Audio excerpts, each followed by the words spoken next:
We get to start? Perfect. Good evening, everyone. Welcome to tonight's City Council study session for Monday, November 22nd. We have 5 items on the agenda for tonight. First up will be Director of Finance Jackie Loh. She'll be here to present and discuss with City Council the monthly financial report. Ms. Loh, if you would like to get us started. Good evening. Okay, good evening, Mayor Sierra and the Council. Tonight, I'm going to review the city's general fund financials by revenues expenditures.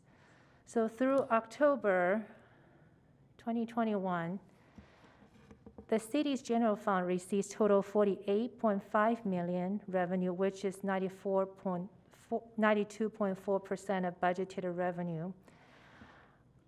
For the major revenue variances, please review the narratives in your package.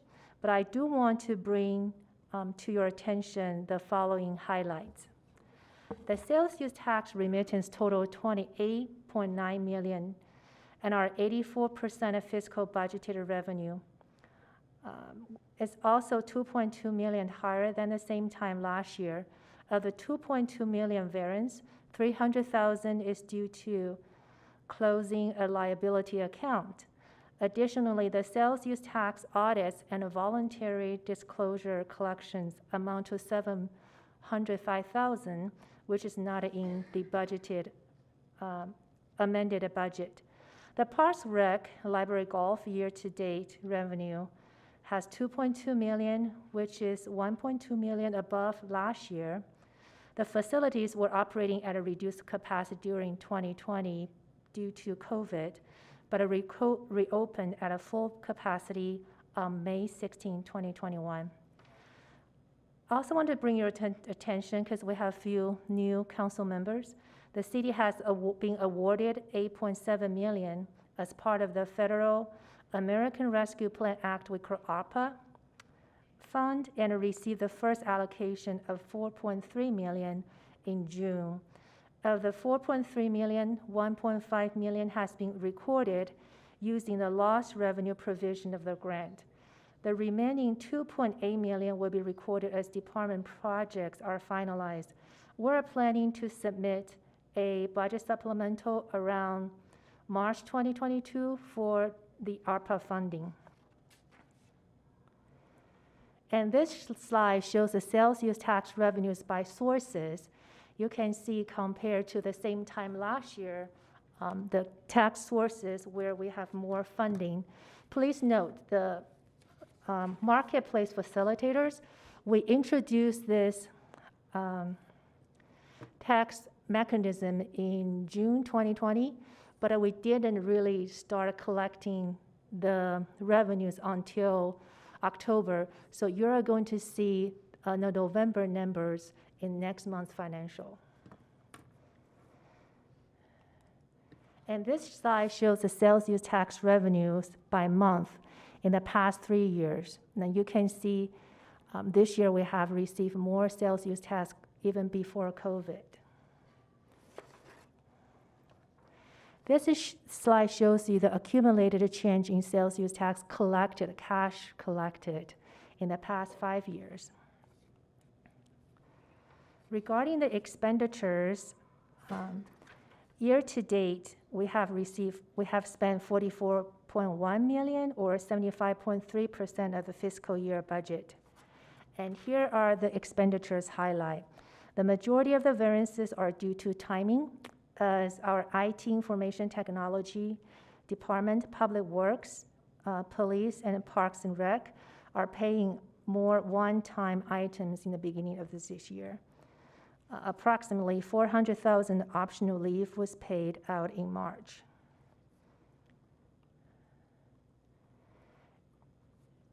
And you can see the operating surplus. The definition of operating surplus is excess revenues over expenditures. The operating surplus is 4.3 million, but please keep in mind the 4.3 million, including one-time 1.5 million ARPA funding. And also, we submitted 6 budget supplementals this year. 1, 2, 3, 4 are related to general fund. So if we include those budget supplemental into the amended budget, the amended budgeted operating deficit is 6.1 million, which include additional 2.8 million for the remaining outstanding balance for the COP on this building. Ooh. This slide shows the total 165,000 transfer into the general fund and 10.9 million transfer out of the general fund. And the net transfer is 10.7 million. This is general fund balance composition. And you can see this slide shows a year-to-date deficit of 6.4 million. But this includes a operating surplus of 4.3 million and a net transfer out of 10.7 million from general fund. We also include the year-to-date sales use tax collection by area as appendix. You will see area 7 include out of city limits sales use tax, and area 14 include online sales. But in reality, the majority of online sales are included in area 7, not area 14. We're planning to make the change starting in 2022 because the system set up. We prefer not to make the change in the mid-year for comparison purposes. This concludes my presentation tonight. Do you have any questions? Thank you very much, Director Loh. Actually, I forgot to mention, Member Wink is out for tonight with a pre-scheduled absence, so all other City Council members are in attendance tonight. Start off with questions. Member Anderson. Thank you, Director Loh. And my question was a follow-up. I emailed earlier today about this, but I follow up to the email. The question in the email was what happened on the map for the sales tax map area. Could you go to that slide? I think it's 3 or 4 ahead. So that map shows the lime green area and then the kind of orangish areas, which were, I guess, Inglewood, according to the response today, was Inglewood, or EURA. Urban Renewal districts. Authority. Yeah, Renewal Authority, thank you. Districts. And so the follow-up question is, have those areas been incorporated into other, the pink or brown areas, or are they just now included in other sales tax or something like that within the? I don't think they are incorporated in other sales area. Our revenue supervisor is out of office today. Okay. But I did do a quick comparison, compare this map to the DDA. Yeah. I feel DDA is a lot more aggressive. Well, I'm wondering if we shouldn't consider, since we had done this for the Renewal Authority, we had put these as areas in here, if we should do the same thing with the DDA sales tax districts, that'll be, just make those districts on this map and include them for our monthly updates, so we can compare those TIF districts for revenue purposes. Would that be? We could definitely consider this, or can we have a separate map for DDA? Yeah, sure. Would be. You just want to include the DDAs, the incremental sales tax district in this presentation every month. Yeah, and they have different boundary lines and everything. But I'm also wondering if the lime green area and the orange areas are not included anywhere in the tables or the graphs, if we need to reevaluate how those lines are drawn too, because those are high sales tax areas as well. At least the kind of the lime green areas, and I'd hate to leave those out of the monthly reports as well. Okay, we could definitely include DDA. I think there are probably 6 areas we are going to activate, 3 out of the 6. Right. And we can make a note of the 6 we are activating. Yeah, and I'd be curious to see what, if we could make the data on those 6 available so we could track it before we activate those, just to know where the revenue's at ahead of time. That would be something I would be interested in. I don't want to just, direct you to do that without council or staff input or anything like that. But I think that would make the the map and the data more helpful generally for council. Okay. Any other questions, Member Anderson? No, thank you. Thank you, Mayor. Thank you. Member Woodward? Referring to the same map, I believe that the EURA area was actually what you're seeing there, or at least part of what you're seeing there, and then also that kind of orange area was another part of that. 10 and 11, I think. Yeah, it's Or 9. 11 and 12. You are correct, 9, 10, 11, 12. There are 2 Urban Renewal Authority taxing districts. Yeah. Yeah, so. did I- That goes back to the old bond money that, yeah, okay. Correct. Yeah, they expire in 2006 and 2010. Okay. That was just responding to Joe's point there, but I had questions on the year-to-date sales and use collections by area, and the use tax, that appeared to be down quite a bit in the graph. If you want, This one? yes. If I am looking at that correctly, the very last part of the graph, which it seems to be way down year after year after year. I'm just wondering is there something that's changed there? Is there a reason for that? You mean the last bar graph? The very last graph to the Okay. right. Isn't that regular use? Yes. Oh, regular use tax, you're wondering why they are decreasing every year, the area use tax. Yes. Okay, I'll find out the answer for you. Okay, and my last question, back to the general fund expenditures. Under the second to the last line, debt service.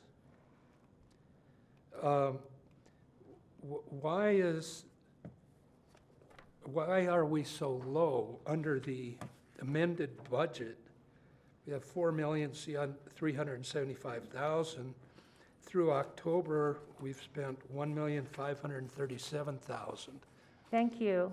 The council approved to dissolve EVE and want us to pay off the outstanding debt, 2.8 million. Therefore, we added 2.4 million to the budgeted debt service. But we haven't paid down the 2.8 million at the end Okay. of October. We're going to have a special session to talk about EVE next time. Okay, very good, thank you. Member Russell? Thank you, Mayor, and thank you, Director Loh. I have a question. So in the total revenue year-to-date, that is tracking 10.4% higher than the same period last year. Does that include the COVID monies?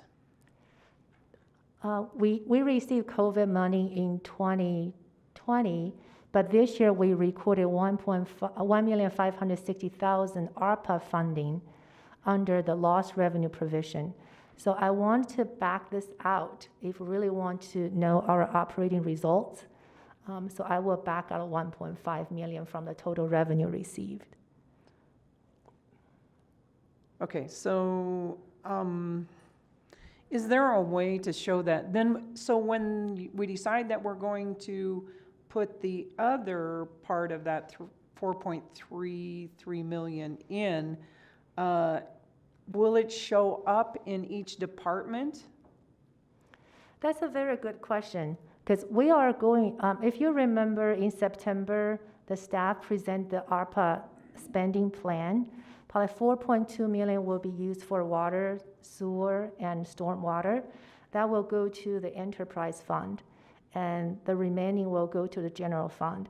But that 8.7 million, we can spend that down by 2026. So we need to present a budget supplemental in March 2022 and see how we are going to spend down ARPA money for 2022 only.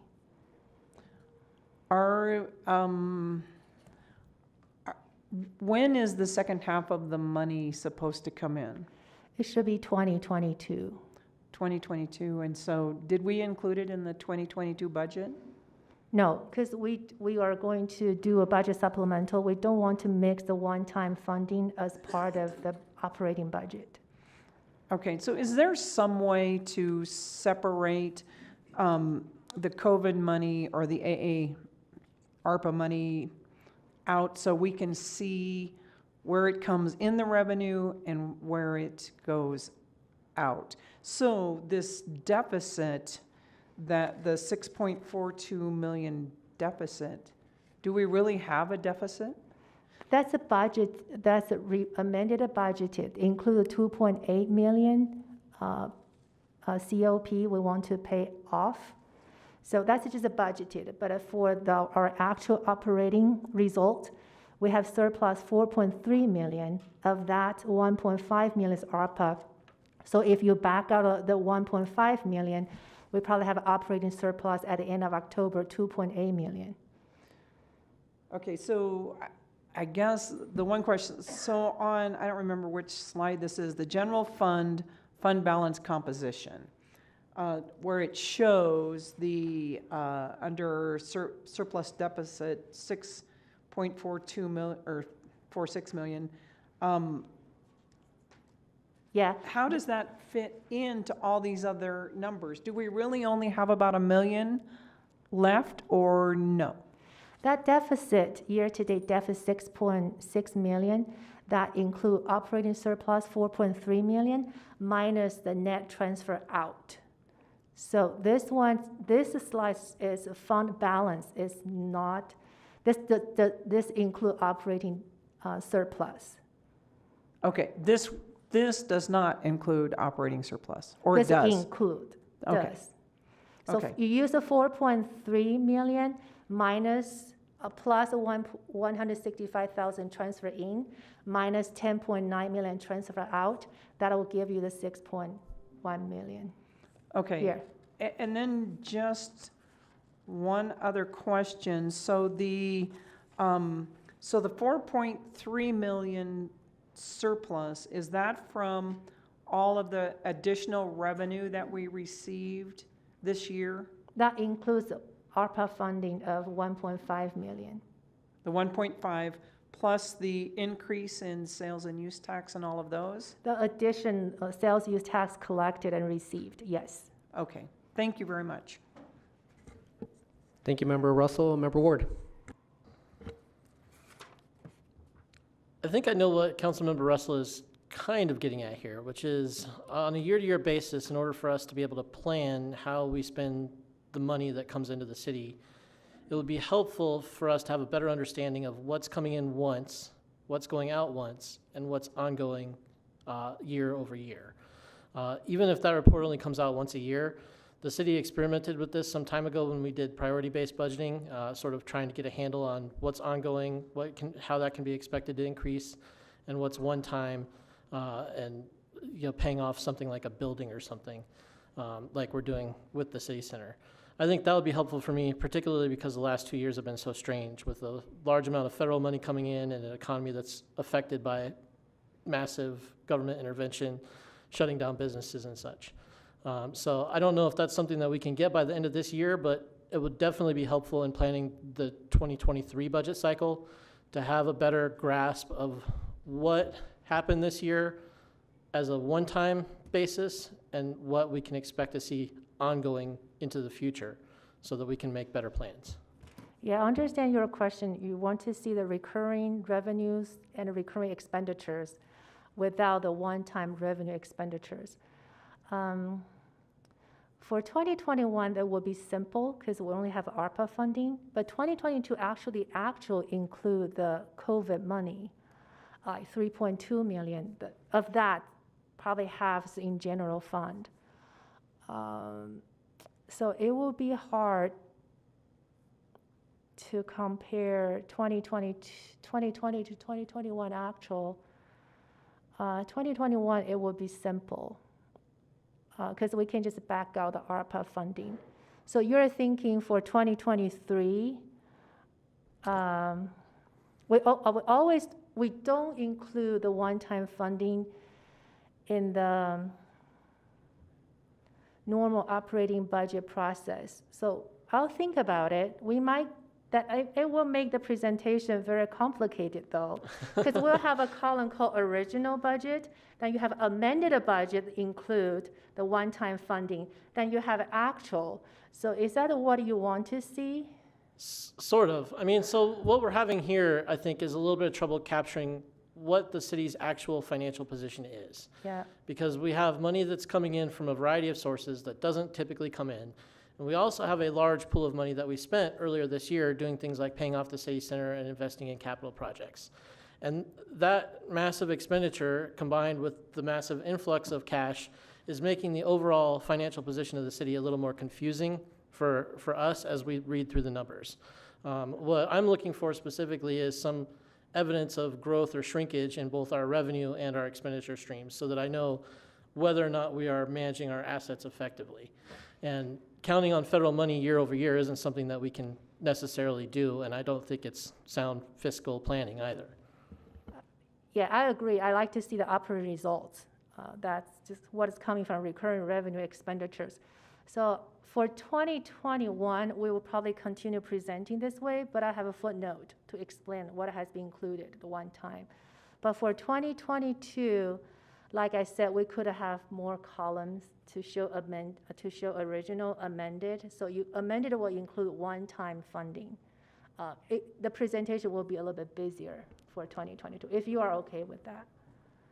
That's fine by me. If I haven't quite captured the exact concern, I want to make sure that the decisions that I make today don't adversely affect the future, that I don't find myself 3 years into the future wondering why I spent all that money in 2021 or 2022 or approved it for 2023 when it's just simply not there anymore. I understand that. So we could think about a few template format during a one-on-one council meeting with city manager.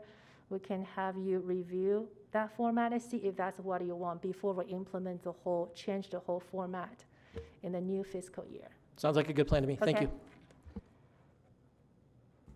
Any other questions from council? Member Russell? Thank you. I just have another comment. Back in 2020, in the COVID money, Director Sabata used to separate out, and I don't know if how she did that would make it easier, separate it out in just a little, I mean, I could go I'll back add it. and look at it and pull up one of the things that she presented. Yeah, I kind of remember that vaguely. There's one slide to show of all the expenditures and the revenue. We could also do that way to have two different slides to show revenue expenditure to reconcile of the total revenue, how much is one time, how much is recurring. That would be another option. I would do that Thank- for thank you. expenses as well. I look at this $6.4 million deficit that's listed here this year, and it's alarming, it's shocking. But I know what we spent that money on. We're not going to spend that money next year. So it's not an operating deficit.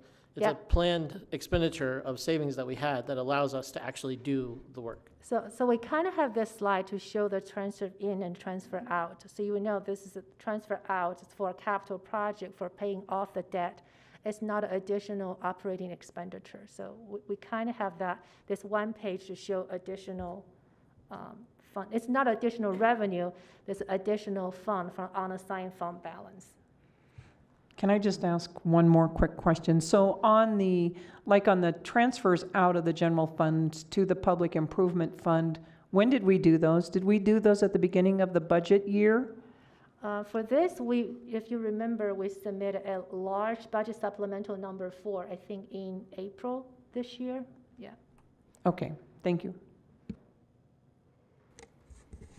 Any other questions, council? No?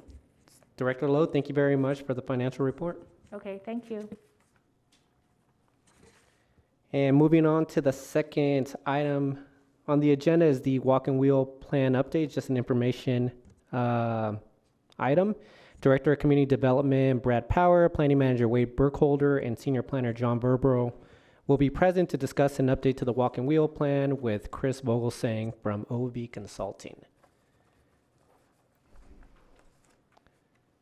Good evening, gentlemen. Good evening, Mayor and council members. My name is John Voboril. I'm a senior long-range planner.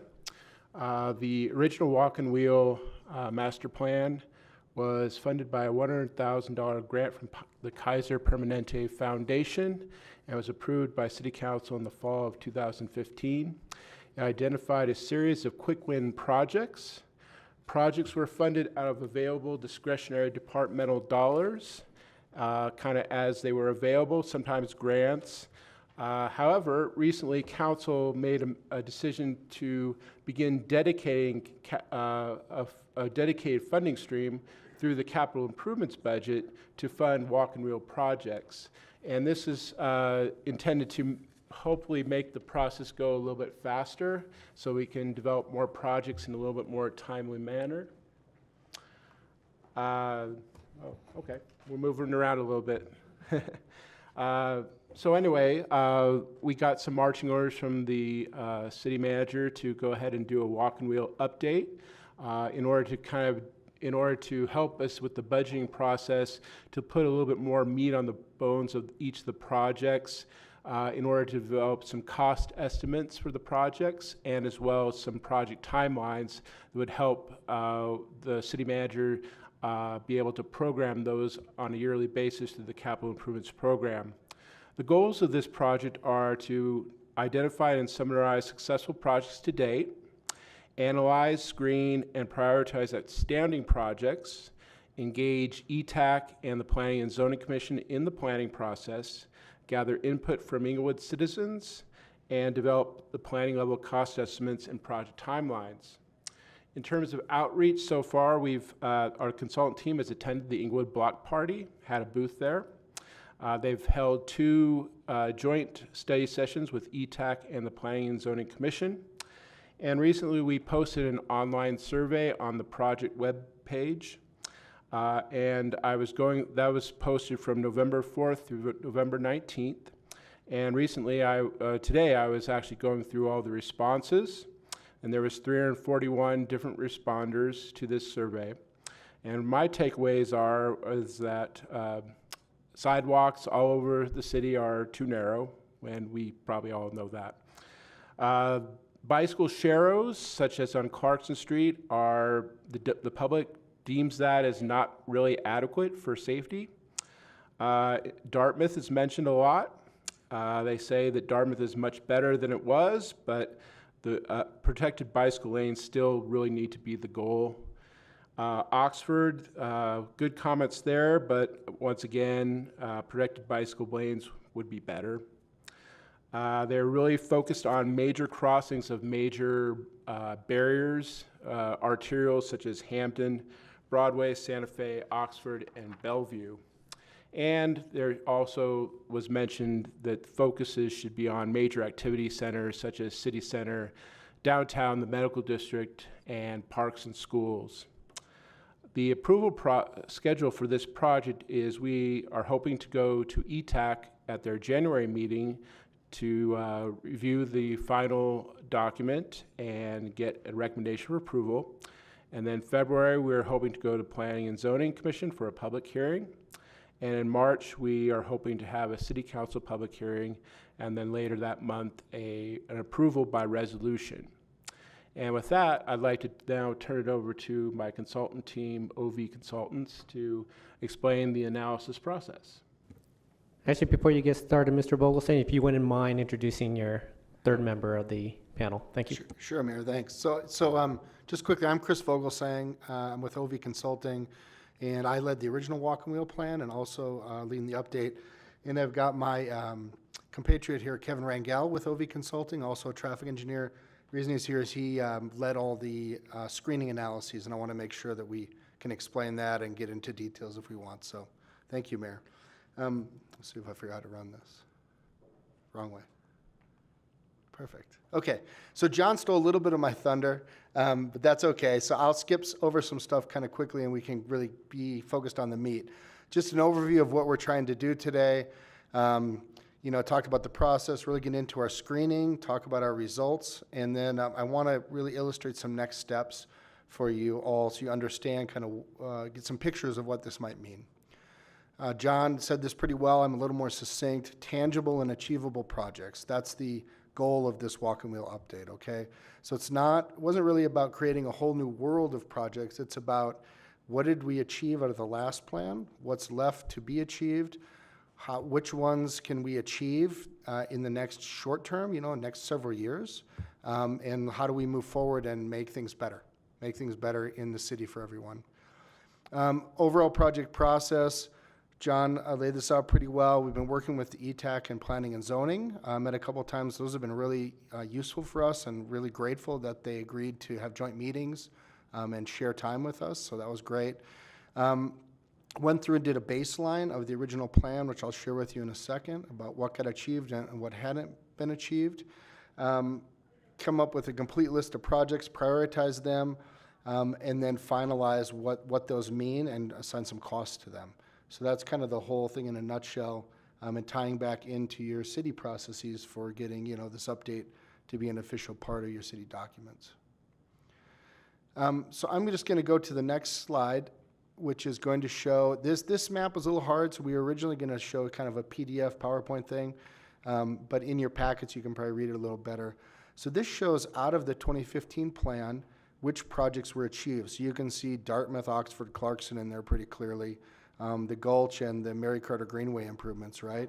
So those were things that were pretty, the Clarkson, Dartmouth, and Oxford were pretty low capital intensity, and they were kind of set up to be done, and they were very supported by our walk and wheel plan. So they were some of the early action items that were out of that.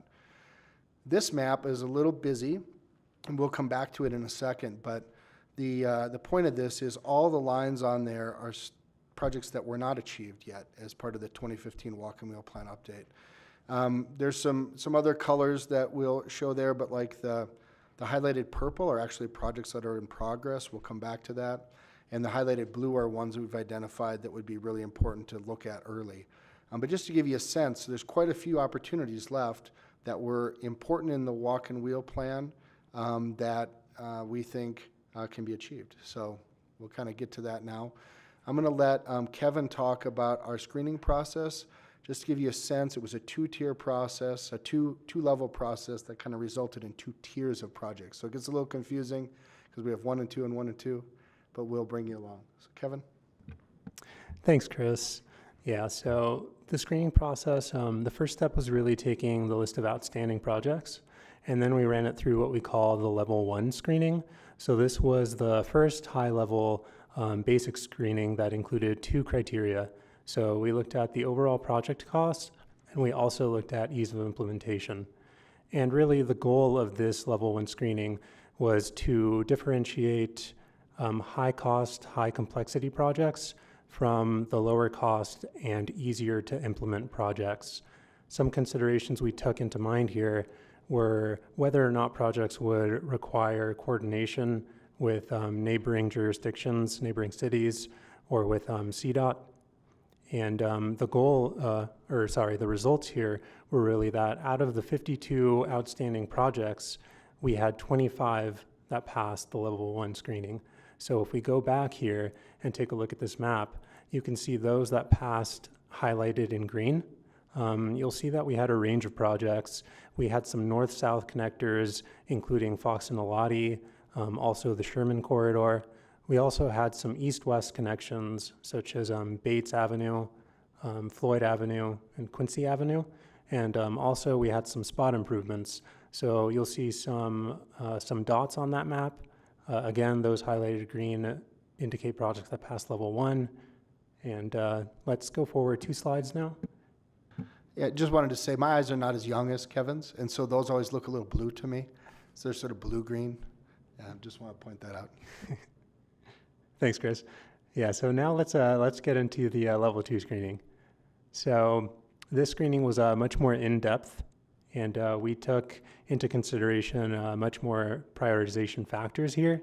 The goal of the level 2 screening was really to take a look at the projects that passed level 1 and then prioritize them. So using these factors, we gave them numerical scores and we separated them into what we call tier 1 and tier 2 projects. So I want to quickly go over these factors here. And I also want to note that we received public input on these factors at the Englewood Block Party, as well as at the ETAC and PZC meetings. And first on the list there, I know it's kind of small, but it's connectivity. So here, this was really an evaluation of how projects improve connections to key destinations. So think about schools, trails, and even other bicycle facilities. And another performance measure we used to evaluate connectivity was how a project would improve access to transit. So for example, the light rail transit stations here in Englewood. Next up, we had overall project cost, and that's different from the cost we used to evaluate level 1 screening in that this cost was relative to the projects. So it was a relative cost of how each of the projects compared to each other rather than a general cost. Next up, we have demand. And for example, here we evaluated projects based on how they responded to stakeholder and community input. And we also used something called the 15-minute city analysis, and we're going to be getting to that in the coming slides. We also had ease of implementation, and here what we looked at was right-of-way impacts as well as parking impacts. Next up is equity, and this was evaluated geographically. So how a project would improve accessibility to underserved areas. And lastly was safety and comfort. So how a project would reduce conflicts between vehicles and bicyclists and also vehicles and pedestrians. And we also took into account the bicycle level of traffic stress methodology. So that really takes a look at how much stress is present to a bicyclist on a corridor depending on the bicycle facility. So a trail that's separated from traffic would have a really desirable level of traffic stress score versus something that is a bicycle facility that's on a higher volume, higher speed route that would be less desirable. And let's go forward. So now I want to jump into the 15-minute city analysis. So I'll pass it back to Chris. Okay, great. So just to get a little more detail here, and this is kind of a new concept for us, and appreciate Councilman Anderson sort of bringing this up. We talked about this as we were scoping this update about what we wanted to achieve, and this was something that was pretty interesting to everyone and to us. So just want to talk a little bit about what a 15-minute city is. So the idea is that within 15 minutes of where you live, that you could access all the basic things you need to live, right? Like groceries, transportation, education, services, medical, those sort of things, right? And job. And so what you're looking at on the screen there in the purple is sort of an aggregate of all the other 7 maps. Each of those other 7 maps are a specific thing, like grocery stores or school locations or things. And the area you see around on this map is a 5-minute walk shed. So how far could you walk in 5 minutes from around each of those things? And the purple sort of brings that together. The denser the purple, the more sort of walkable that is. So if you lived in those areas, you have a lot of things near you that help you make your life go well. What this one does, Englewood is not a very large city, right? And so a 15-minute walk shed is actually pretty far. So that's like 3/4 of a mile-ish, right? And so each of those circles is about that size. And you can see that in a 15-minute walk, which is pretty equivalent to a 5-minute bike ride, just kind of as you think through how you might get around without your car. The city is very dense in purple, other than kind of the southwest area of the city. So I wanted to share these results with you. We used them as we thought about screening projects, but we also wanted to get a baseline. That was one of the real goals of this, is to get a baseline as part of this update that could be useful later as the city planners and leadership started thinking about, what improvements the city could use or how to make the city more livable and walkable. So that's where that comes from. To get back in, it was just like a segue into a special factor there. I want Kevin to kind of get back into the screening and the groupings. Thanks, Chris. So these next 3 slides are going to go over the results of the level 2 screening. As I mentioned earlier, we broke the priority projects into what we call Tier 1 priority projects and Tier 2 priority projects, and that's using those prioritization factors we went over earlier. So the Tier 1 projects scored higher than the Tier 2, and this slide shows the Tier 1 projects. You'll see that we have them broken up into color-coded sections. So, for example, Sherman Street was one of the projects that scored the highest, and you'll see that that's the top project there. It was broken up into 3 different projects, sub-projects, if you will, and we have Sherman Street north of Hampton as one of the projects. The second is Sherman Street south of Hampton, and we also have an intersection improvement project at the intersection of Dartmouth. So we broke down the corridor into these smaller segments to make it more easier to implement. And you'll see that throughout as you go down the list there. And I just want to note that on the very bottom, you'll also see some Tier 1 wayfinding projects. And let's go ahead and go to the next slide. And here we have the Tier 2 projects. So these scored lower than the Tier 1. And you'll notice that these projects are mostly spot improvement projects. So we have intersection improvement projects, and we also have some mid-block crossing improvements, as well as some Tier 2 wayfinding projects on the bottom there.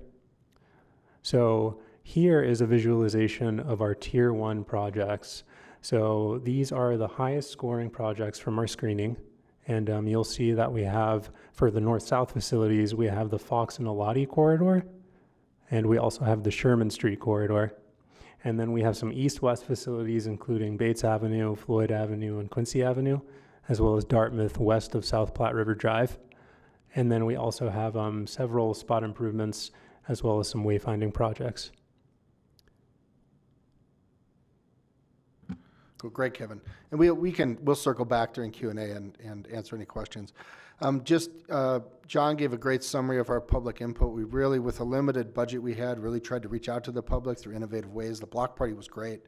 Met a ton of people. Hillary Portel came by with the DDA, got to chat with her for a while, see what their plans are. Just talked to general citizens and all that. And our web survey, I was just blown away with 340 responses in 2 weeks. We had 250 in the first week. Just gives you a sense of the pent-up interest, I guess, in this topic in the city, which is great. And we haven't really addressed it in detail since 2015, right? So that's enough about that. Next steps. So I just wanted to give you a sense of where we're headed next. So we talked about cost a little bit. Where we are in cost is we've set sort of relative costs, which things are more expensive than other things, but we haven't finished up our cost estimates, kind of our planning level cost estimates. We're working on that right now. And those costs are different based on what type of facility we would choose. So we've identified corridors. We've now gone through and done some more engineering kind of analysis looking at curb-to-curb widths and land uses, and is there parking on the street, and what is the likely traffic volumes, to think about what facilities might be appropriate for which streets. I want to go through those because I think what will happen at the end of this is, the city's manager's office is going to start wanting to program some of these things, and planning is going to be coming back in engineering with the ideas and what the projects are, and it's good to have in your head what they might look like. So just to give you an overview, some of these terms are new. They're new to a lot of people. Neighborhood bikeways. So this is something that's been being looked at in the Denver metro region pretty significantly over the last 2-3 years. What these are, imagine Clarkson Street. So we took Clarkson Street and we put the shared lane markings on it. That works okay, but what really made that street different was when Swedish and Craig went and cut it off, right? And so now there's no through traffic, so the traffic totally changed and it became much quieter, I think, is what you see if you went there today. So some of the neighborhood bikeway concepts are to calm traffic, make it safer for bicycles and pedestrians, so it has a lot of dual benefits. We want to narrow intersections up. We want to put some traffic calming elements in the intersections. We might do stuff in mid-block, like with some pinch points or speed humps. It just depends. There's a lot of conversations with emergency services that need to happen for a lot of these things and make sure it works. But it's all doable. And the idea would be, as a phase one, sort of a tier one implementation, would be some more temporary, some easier to install things. That's what you're seeing in the pictures there. So you're seeing paint and post kind of things. You're seeing little rubberized curbs. It's not a big intersection reconstruction project. We're supposed to trying to keep the costs down so we can test and refine, right? So that's a neighborhood bikeway. Sherman Street would be a great candidate for something like that. Bike lanes, you're all very familiar. I did want to show that picture of kind of that San Francisco looking Zunai Street that just got implemented. I wrote it a week ago, I think. I mean, it's just brand new. I know the city of Denver folks, there was a great partnership between Denver and Inglewood to make that work. I point that out because there were some parking impacts, right? On-street parking impacts with that. The cities came up with a good agreement to sort of share that between the cities. And as far as when I wrote it, I saw everybody pretty much complying and it looked great. So wanted to point that out. Sometimes there are on-street parking impacts for these kind of facilities. It just depends how wide the street is, and so you will start hearing more about those things as things go forward. And then a higher level facility would be protected bike lanes. So these are special facilities. So a great candidate for this would be Dartmouth, right? So it's pretty busy. The speeds are pretty fast. And so these are a little higher level facilities that really reinforce the space and create a safe and comfortable place for everybody. They involve like some intersection improvements you kind of see in that left photo. We use those green markings, which we used on Dartmouth already, which I think really helped with the visibility of that facility. And then the raised elements. The upside is people feel really comfortable and safe riding these. The downside is they usually have right-of-way impacts, right? So it means parking, removal, those things. And so there's some cities have policies, right? If parking is less than 30% occupied on average, then the city could repurpose that space or look at it. As far as I know, Inglewood doesn't have any of those policies yet, and we haven't really jumped into this. What we're looking for really, though, for our first ones are win-wins, right? So not trying to create a lot of controversy, looking at the needs, and let's get some more facilities that people want in place. But I know there is we heard from a lot of folks that are looking for more comfortable and safer facilities, and so this would be kind of where you'd head with that. And that's all for our presentation. Want to go back and answer tons of questions and get into the details, Mayor? Yeah, that was great. Thank you very much for the presentation, gentlemen. Any questions from council? Member Anderson. Thank you, Mayor, and thank you to the consultant. How do you say your last name? Chris Voglesang. Birdsong Voglesang. in German. Birdsong, yeah. Okay. Thank you, Mr. Voglesang. It was really great analysis. One question I had was on the tier one projects with regards to the screening. Are those projects that kind of pass both levels of screening, all of them? Yeah, I'll take that. So, Yeah. right, so the tier one, what happened is they passed the level one screening, which meant, so the screening really was really focused on implementability, not so much importance was, we could have a really expensive project like Sure. a bridge over Santa Fe that's very expensive and hard to do in the short term. But yes, they passed the level one screening, and in the level two screening, they rose to the top as a more leverageable investment, I guess. Is kind of how I think of it. And then just the general comments, what I really like and hope to see us start to implement is some of those easy win traffic calming projects along those corridors. Not just because it makes it more easier to walk and bike, but also because our neighborhoods, people want slower. I think those are big wins, not all the way across the board, because everyone wants traffic slower through their neighborhoods as well. So it makes it easier to get around, but it also makes our neighborhoods feel safer in general. So tremendous work, and especially incorporating the 15-minute city analysis. I really liked it, and it's cool to see just where those gaps are. I noticed the one that jumped out at me was we have kind of a big grocery store kind of gap right there in the middle of the city. So it'd be cool to get a food co-op or something kind of new or different in that area at some point. But otherwise, I think we're really well on our way to being a really walkable city and hope to continue to improve it. So thank you for it. Thank you, Mayor. Thank you, Member Anderson. Member Nunekamp. Thank you, Mayor. Thank you so much for being here this evening. I so appreciate this project and all the thought and thoughtfulness that's gone into it. I saw you at the Inglewood Block Party this summer and saw the 15-minute map and thought it was a really engaging way to invite citizens to help shape what the city looks like, and I think this is such an important effort. I did have a question about the recent citizen input in the survey and hearing that citizens do not enjoy or do not feel safe or secure biking in the Shero lanes. And I do see a couple of the Tier 1 projects are the neighborhood bikeways, which I do believe incorporate the Shero with the traffic calming. Can you speak to how we can incorporate that feedback and help citizens feel secure with this plan?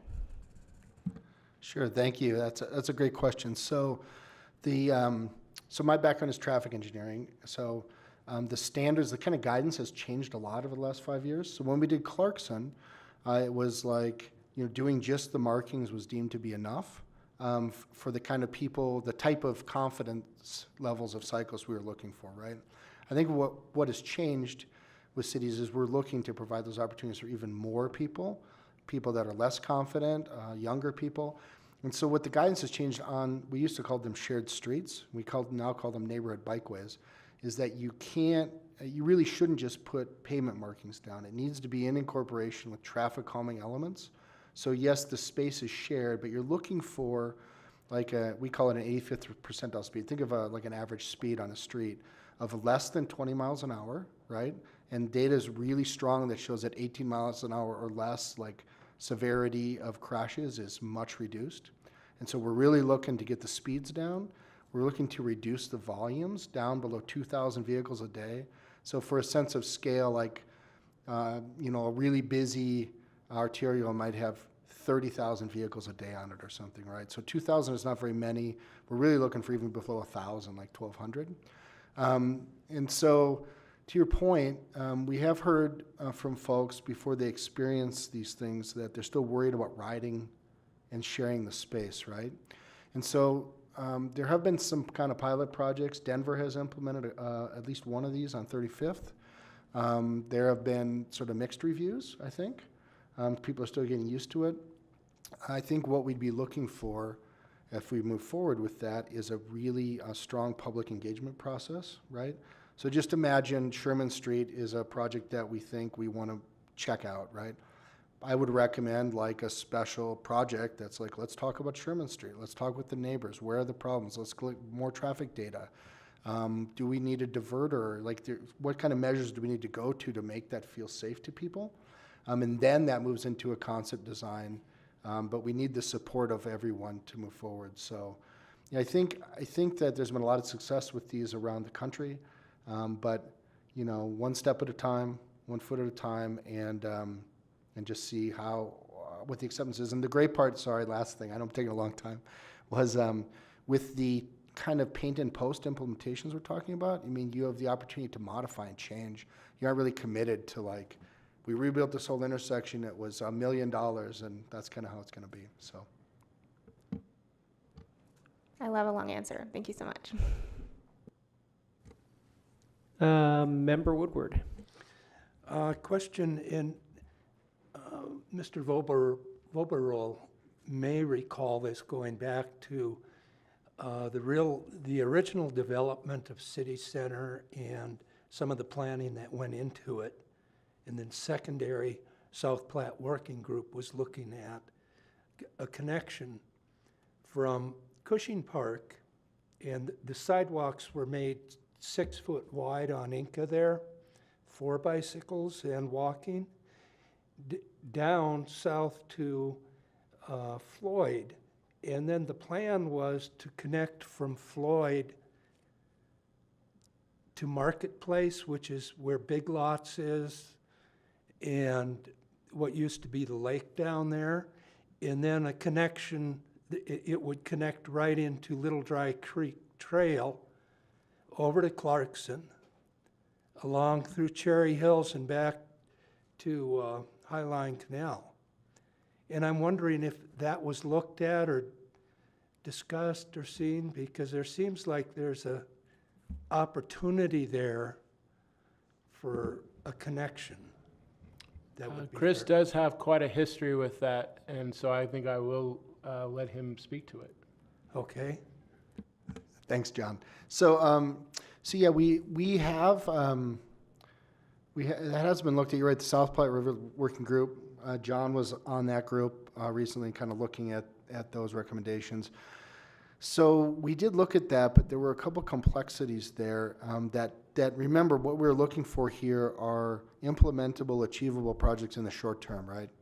And so a lot of the improvements that are important, and that's an important project and an important connection, were just too much to bite off, like in the very short term, but it doesn't mean they're not important. And this is one of the things we flagged, was working with the Downtown Development Authority, right, on what's the plan, how are things changing, what opportunities are there to get that Little Dry Creek Trail connection together, because right now it's just a huge gap, right?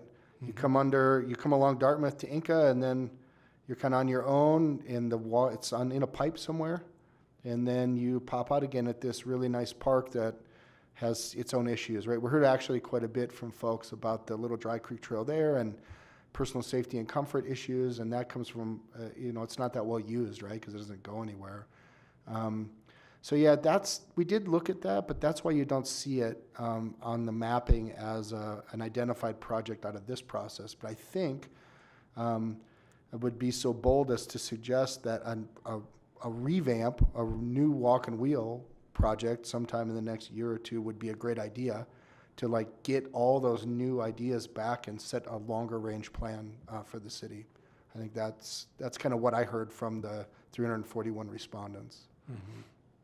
Does that answer your question a little bit? It does. I mean, you're aware of it, and that's mainly what I wanted to bring up, because I recall back in the original South Platte Working Group, we were looking at trying to get funding there, and Cherry Hills was also for connections further down, so. And I will say Cherry Hills was also a partner on the Clarkson implementation. If you know how the city's worked out, half that street is Cherry Hills Village. And so we formed some, I know it's a silly, like, easy project, but it formed some important connections, I guess, interjurisdictionally, that I hope are bearing fruit. Yeah. Well, it's certainly being used, living real near to that, using Clarkson a lot. Right. There's bicyclists every time of the day, especially in the morning and late evening or late afternoon. Thank you. Great work. Member Russell. Thank you, Mayor, and thank you, Mr. Voglesang, for the presentation. I have a question, because this has been part of a personal frustration of mine a little bit in using Dartmouth. Dartmouth is narrow, and Dartmouth is also the north corridor, major east-west corridor from University to Federal. And so if you have a big SUV or you have two SUVs, and I will tell you, one time I was driving down Dartmouth, and there was a big SUV coming this way and one coming this way, and then there was a bicycle in the lane also. That is a disaster waiting to happen. And has it ever been considered about using Floyd? It would go all the way from University to Inca, and then it could divert back over to Dartmouth. There's not as much traffic, and the street, I believe, is probably wider than Dartmouth. You are singing my song, Councilwoman. That's exactly, so Dartmouth has its sort of own needs. It's a busy street. Really, it should be, the way it's designed now was so that you wouldn't have to remove parking, because that was kind of controversial, right? to do it right, you'd need to remove the parking and put the barriers up, make the lanes work. You have RTD buses, you have trucks, you have all sorts of things going on. Floyd was always, so in the original walk and wheel plan, Floyd was envisioned as more of a neighborhood connector, right? A more comfortable connector, less speed, less volume. And Dartmouth was like a commuter connection, right? A lot of people are using it even before the bike lanes came to get over to the Mary Carter Greenway. So we love Floyd. In fact, you know, the western half of it, so from Broadway over to Inca, Public Works just had interviews for a design, for an engineer to come up and design buffered bike lanes on that piece and make that piece real. And that'll be real. Maria could answer, but you know, in the next couple of years, that'll be in, maybe sooner. It's the east side is, I think we've identified in this plan from Broadway East as being a high priority project at Tier 1, and we'd love to see that get done and provide an alternate to Dartmouth. I would actually love to see that done too, because I think the commuters in Inglewood are going to be very frustrated when we put traffic circles at 3 different places. I mean, that's the way they get to the major thoroughfares to get where they need to go. So I appreciate your input on that and hope that works out. Thank you very much. Thank you. Thank you, Member Russell. Member Ward. Similar to what Member Russell was saying, I'm supportive of these types of projects, but I want to make sure that whatever we end up implementing makes bicycling easier without making driving more difficult. I think that's the big mistake that our big brother in the north is making right now. I regularly commuted downtown for almost 10 years, and in the last 2 years, it's been a real cold shower the last couple of times I've gone downtown because they've made significant changes to their traffic patterns down there. And it is horrible to drive. And I can't shake the conclusion that they're doing it on purpose. And that's not what I want for Inglewood. And I don't think our residents really care for that idea either. So in our neighborhoods, slowing traffic is fine by me. I will walk my dog almost every day through my neighborhood. I see it. When I was out canvassing, that was one of the biggest complaints was the speed that vehicles were moving through our neighborhoods. So traffic calming, similar to the, what's the official term, bump outs or build outs or bubble outs or something. The other issue is one of the pictures here is of a traffic circle. And I have had concerns raised with a number of citizens that traffic circles are outright unsafe for people who are visually impaired. And so I would not encourage the addition of traffic circles in Inglewood because of that concern. It does calm traffic, but it could be hazardous to a group of our constituents who are unable to navigate them safely. That's all I have. Thank you.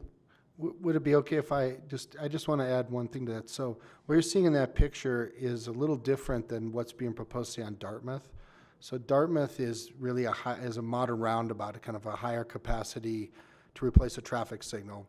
What these are really, they're almost like just raised obstacles in the middle of the intersection so people can't drive so fast through. And usually they're treated in a neighborhood, you'd do an always stop configuration at them as well, so that you're getting both the always stop effect, compliance, and sometimes people comply, sometimes they don't, but you're also getting this. And so we don't see, to your point, as many of the visually impaired issues at the neighborhood level. The modern roundabout designs need to be thoughtfully put together to make sure that they're traversable and accessible. That's how I see it as a traffic engineer. Perfect. Thank you. Thank you. Member Anderson, do you mind if I ask a couple questions before I come back to you? Okay, perfect. Thank you. Mr. Voglesang, so I noticed that you don't have Clarkson protected lanes, and I'm guessing that you probably already answered it. Is that because Cherry Hills Village owns a portion of the road? Because I have heard concerns from the hospitals that the Clarkson south to Hampton is still considered a pretty dangerous walking area for their staff, so as well as cycling. Yeah, so let me, so Clarkson on ours, since we had the facility on it already, we sort of said, well, we already did something there. I agree that you could do more there. There were some jurisdictional complications, right, with how that might raise in our screening. And also, I think what we need is more data, like more traffic and volume data. But I could see that being a good, it's kind of like how Dartmouth was, right? We did something already, and should we come back to those corridors and do something again, or should we sort of focus on other areas? I think that's kind of where we ended up. Kevin, do you have anything to add to that? No? Okay. And just a second, it's not necessarily a question, but more of a comment, but I noticed that a lot of the enhancements, the tier ones, are in the northern part of the city, which you explained it has to do more with trying to get people to city center and higher use areas. But I don't also want to neglect the people that are actually trying to get to the Big Dry Creek, to the Mary Carter Greenway. So those bowl belts on Broadway, Shenango, and Tufts, I would like to see something done there. But those are my comments. If you wanted to say anything, or if I could just pass it to Member Anderson. No, I'm just want to say thank you for those. I think those are insightful and certainly important things. And we want to keep a big list of all the things that we could do, and then sort of get the things we can get done and program the rest. Right. Yep. Member Anderson. Thank you, Mayor. I wanted to follow up on Member Ward's question about the roundabouts. Can you go back to the picture of the, back one, that roundabout thing right there? It doesn't look to me like this one would actually change foot traffic on the sidewalks at all. Is that true of how those kind of neighborhood traffic calming projects would be? They generally wouldn't impact the foot traffic? Yeah, that's true. So we've been designing a few of these lately, and their diameter is anywhere from like 20 to 27 feet, and it really depends on the widths of the roads that come together. But they're in the center of the intersection itself and not changing how the curb ramps work or the existing crosswalks. They're still at the same location. A little different than what the concepts were shown on Dartmouth, right? Yep. Thank you. Thank you, Mayor. Good discussion. Any other comments from council? Don't see any. I thank you, gentlemen, for coming tonight and providing us this information. I'm really excited for the Walk and Go plan moving forward. And based on the comments tonight, it sounds like this council as well. So thank you so much. Thank you so much for the time. We appreciate it, and have a great Thanksgiving. Same to you. Thank you. Moving on to the next item before we take a break is the historic preservation ordinance. It's information and direction tonight. So Planning Manager Wade Burkholder, Planning II Erik Sampson will be present to discuss the proposed Historic Preservation Commission Title 16 landmark protection provisions. Mr. Burkholder, good evening.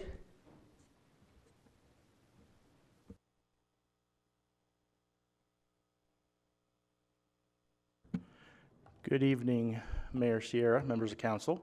I have Erik Sampson with me this evening. He will do the bulk of the presentation, and then we will have question and answer at the conclusion of that. So I'll turn it over to Erik. Thank you. So do I have the ability to advance the? I do. Oh, okay, cool. All right, good evening, council. As some of you know, the Historic Preservation Commission has been working on drafting changes to the Title 16 language over the past year or so. They do have a draft that has been prepared. And what they, just in October, they had sent a memo through then the council liaison, Dave Cuesta, to City Council to ask that these changes, which would basically grant a set of protections to property owners who have gone through a landmark protection program and have been granted landmark status as kind of a historic designation. If this could be fast-tracked in ahead of the larger Title 16 code next rewrite, which is going to take a look at the entire Title 16 code. Basically what happened was at that time, City Council had kind of punted this on the subject until the new council was seated on November 15th. So we're here tonight to kind of discuss the fast tracking of that Title 16 change in the language and kind of go over some pros and cons and go from there. So one of the pros would be that this, moving forward with the landmark protection language, would provide protections sooner. This would, in effect, create the ability for the HPC to review and accept and review landmark applications and make a recommendation of landmark status to City Council. And so potentially properties could be designated as historic sooner as opposed to waiting for the Code Next language rewrite. We are expecting if Council decides to move forward right away on this, moving forward with this language, we expect it to take about 4 to 5 months to go through the public process and get reviewed by Planning and Zoning Commission, do a study session with Council and so on. So we'd be looking at about April or May for a final adoption of the ordinance, as opposed to if you kept it in the Code Next Title 16 rewrite, you'd be looking at a goal of November or December of this year, or I'm sorry, of 2022. Another pro is that this historic landmark protection language is more of a tool than a regulation. Most of the Title 16 rewrite is going to be dealing with regulations and codes that affect every property in Inglewood, whereas the historic preservation language really provides a tool for someone interested in potentially landmarking their property to submit an application and an established review for HPC, and again, referral onto Council. And this would be the protections for demolitions of properties and exterior alterations. I should be clear on that. Another pro would be that this would create a quasi-judicial commission with the Historic Preservation Commission, and since they would be granted the authority to, 1, review demolition permits, and 2, review exterior alteration permits for those properties that have been granted landmark status, that would also raise the commission to quasi-judicial. It would also provide the community with a clear indication that historic preservation is a priority in Inglewood. As for some of the cons, moving forward with this ahead of the full Title 16 rewrite would be kind of inconsistent with decisions Council has made in the recent past. Some of examples of that would include the tattoo parlor discussion as well as the bulk plane, just to name a few. In the past, Council has deferred those to the full Title 16 rewrite. And moving forward with the HPC language ahead of the Title 16 rewrite would be inconsistent with recent Council decisions in the past. Also, staff feels that there would be decreased public input if this were to move forward ahead of that, ahead of the Code Next rewrite. There is a pretty robust community engagement schedule that's going to be implemented as we go through the Code Next rewrite over the next year. And we feel that this would allow a wider amount of community engagement when looking at these regulations altogether, as opposed to taking historic preservation outside of the larger Title 16 project. In addition, taking these outside of the rewrite could create some confusion among the community members and from boards, and basically create a situation where they're not quite sure why historic preservation is coming now, and then they're going to be looking at historic preservation technically again when it comes to the Code Next rewrite.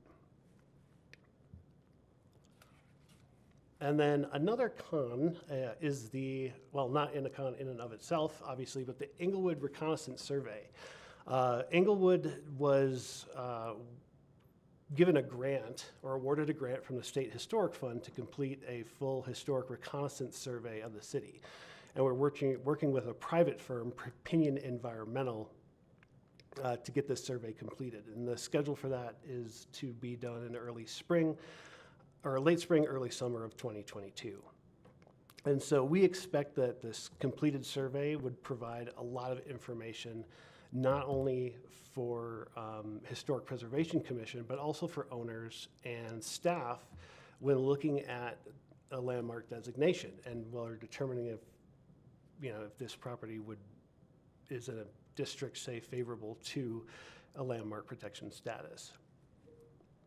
So moving forward with the HPC language ahead of the survey being completed, we also have the potential to miss some valuable insights that this survey may provide in terms of areas of the city or certain properties in the city that are really ripe for historic preservation efforts.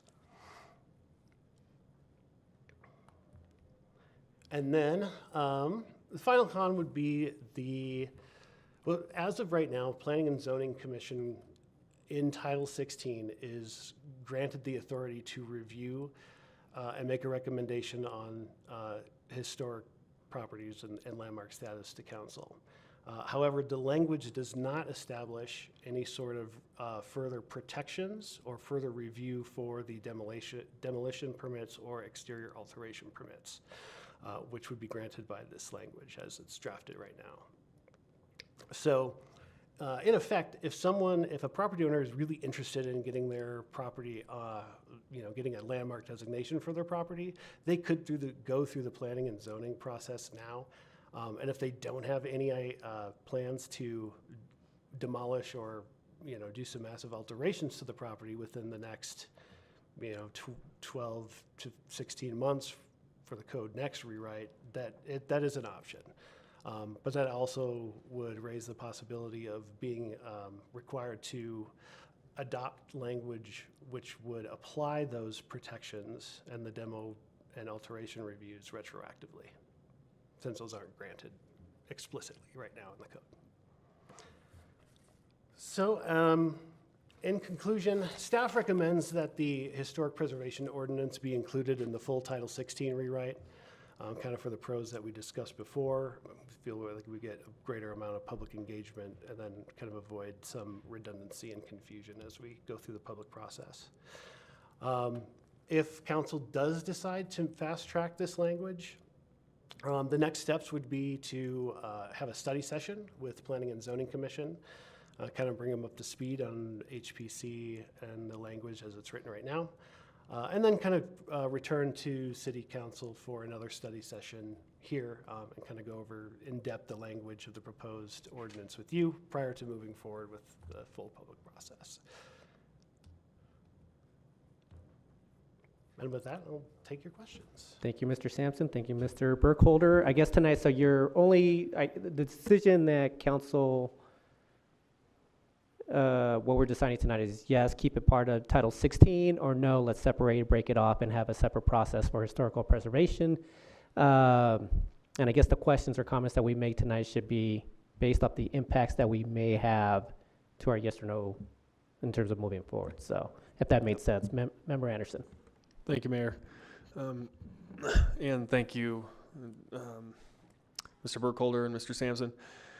The question that I have is in regards to what kind of impact this is going to have on P and Z, and therefore the timeline for the Title 16. If we decided to move forward with this, they would have, I assume, a study session, and then a public hearing, and then a meeting to approve it, then it would come to council. And so we're looking at least 3 or 4 meetings.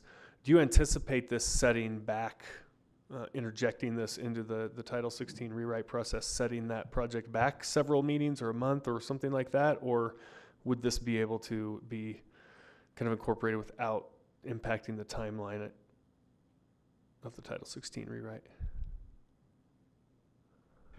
So you're correct. I think if we separated this, it would be on a time frame of possibly getting to council in late April or May, versus if we kept it, it would be November. I think the concern is that there would be some confusion in terms of subsequent processes occurring and being confused with Code Next. I think it can be all rolled into that process and move forward, but if we separate it into 2 processes, I think it might cause confusion and some delay in the overall Code Next process, trying to address some of the issues that are right now maybe unknown with this language versus if we roll this all out within the public engagement Yeah. process of the whole Code Next process. So potentially some amount of delay for the overall Code Next process if we It very advance well this. could. Okay, do you want to weigh in on this, or you want to go around and get questions? Well, let's continue asking questions from other members of council. I believe Member Nooncamp is up next. Thank you, Mayor. Thank you so much for the presentation. Very helpful. I just had a quick clarifying question. In the letter that's in the packet from the HPC, it says waiting an additional 2 years to finalize Section 16 would mean loss of additional historic buildings. And the letter is dated September of this year. Can you help me with the timeline? So if we keep historic designation in the Code Next project, and it comes back to this council in about a year from now, what is the timeline? Is it 2 years or is it 1?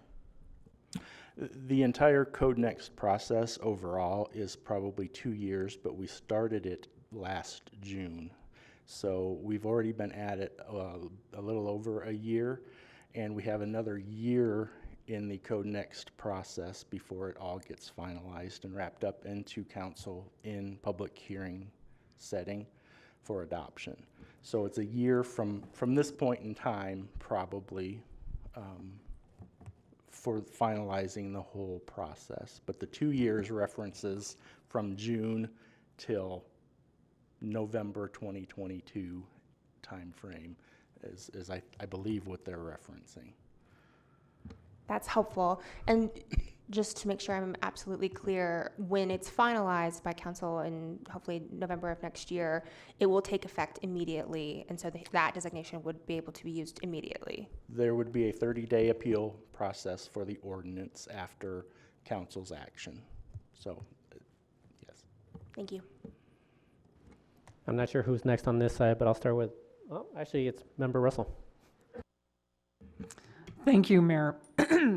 So my question is, as far as public outreach, I believe that the Historic Preservation Commission is doing public outreach on the MAP project. And so I'm wondering if the Historic Preservation Commission could do some of the advertising or the public outreach concerning this also at that time. Is that a possibility? So public outreach in terms of when it, at that point of the Code Next rewrite, is that what you're referring to? No. Or the For maps? the Historic Preservation Commission is yes, in the fact of Code Next. I mean, I guess what I see is they don't really interfere with each other, because the Historic Preservation Commission could combine their MAP outreach program and the outreach for their Title 16 updates. So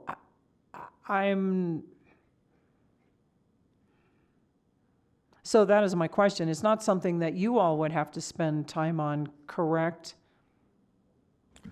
We would still need to process it through Planning and Zoning Commission for amendments to Title 16. The outreach and engagement can be done concurrently, but if you look at it maybe in terms of, would you rather take this through under a separate ordinance or combine this with the ordinance for the entire Title 16 process? And they would at that point then be talking to one another. So if a change to the historic preservation language would have a change to something else in Title 16, keeping it in Title 16 would have that flushed out, whereas we might miss something if we go with the code language of HPC now and adopt an ordinance early, and then we'll have to come back again with the overall Code Next ordinance adopting entire Title 16 changes. So, you know, I think you're right that the community engagement can be ongoing, but it's in terms of the overall public hearing processes and so forth that we feel it would be better to keep it all combined on the November 2022 timeframe. So I suppose that one of my concerns is, in doing that, is that I do believe there is a huge portion of the population in the city that is concerned about the historical character of our city. If we wait and do it together with Code Next is going to dictate that the direction this goes. And the bottom line is, the last time we had Code Next here, I asked them, are you asking people what they feel, or are you telling them what's going to work for them? And the answer was both. And I feel that we could do this. I think that we need to protect the historical character of the city. I'm a little bit concerned that we didn't have somebody from the Historic Preservation Commission here this evening to weigh in on their feelings about that. I do believe the letter in the packet, I think there is some concern that historic buildings could be demolished in the 2 years or the year and a half left that it's taking to do Code Next also. So I appreciate the presentation. Thank you. Member Woodward. Couple questions. Are you aware of any projects, buildings, or anything like that, or people that have come forward that have wanted to deal with something or do something sooner than later? No, not as of yet. Okay. We've gotten really no questions about landmark application. Sorry. No, we've gotten no questions about landmark applications or when people can apply or anything like that. Okay. From the presentation and reading this, I'm inclined to support the professionals from community development in their recommendation to tie them all together instead of trying to do them piecemeal and then have to tie them together later and do it twice. So that would be my opinion. Thank you, Member Woodward. Actually, do you mind if I ask a question, Member Anderson, before we weigh in on how we're going to move forward? So, Mr. Burkholder, you stated there's items that we may be missing if we were to decide to split them out. Do you have any examples of what we may miss? For example, the historic reconnaissance survey that's undergoing right now will highlight areas of the community or certain neighborhoods where the architecture may be of a historic nature or of a historic era. And when we get to the point of making recommendations for landmarks, that's justification for doing so. And right now, we don't have any documents saying that X block of X street is historic with regard to a construction type or an era of construction or a person of notable historical figure or anything like that. So that survey will help us pinpoint areas or areas of the city or neighborhoods within the city that do meet those criteria and standards for being defined as a historic structure or neighborhood or street or something like that. So that's the primary concern. It will just help us be more informed when it comes to making decisions about landmarking certain properties or creating certain historic districts within the community. Okay, thank you, Mr. Burkholder. And then secondly, how confident are we in that November 2022 timeframe? Well, we are on target for that. After the first of the year, we will start with robust community engagement once again and actually start drafting the language. So as of right now, or today, we're confident that we can meet that time frame. Thank you, Mr. Burkholder. And then, Member Anderson, are you ready to weigh in, or? Point of information first, is the, will this report from Pinion, I believe you said it was, will they be presenting to City Council or no, just to city staff? No, everything will be presented to City Council. Okay, thank you. Opinion is planning on a public outreach event early in 2022 to basically do some more community outreach. They've already done a survey. And then that last step will be presenting to City Council the final product. Thank you. Mayor Pro Tem Ward, you haven't asked any questions yet. Are you asking questions? I just have some comments on what we're looking to do here, not necessarily questions. So I will defer to Member Anderson. Member Anderson? Thank you, Mayor. Just I agree with Member Woodward that I'd like to hold off on this till Title 16. And then the number one reason for me is just because this is the decision we've consistently made over the last 2 years when things like this has come up. This is not the first time we've had somebody recommend moving something forward. In fact, I remember a member of this council wanted to move a question of tattoo parlors forward, and I was opposed to that. And so I would hate to be inconsistent on that. And furthermore, I do think that this would be better served as the whole process. And I feel like we would be putting planning and zoning out a little bit by requiring this of them when they've been working so hard on this project, either requiring extra work or changing their timeline. And I don't want to do that to P&Z. I appreciate the work the Historic Preservation Commission has put in on this. I understand their particular desires to move this forward, but I don't think that's in the best interest of the city at this point. Thank you, Mayor. Thank you, Member Anderson. Member Ward?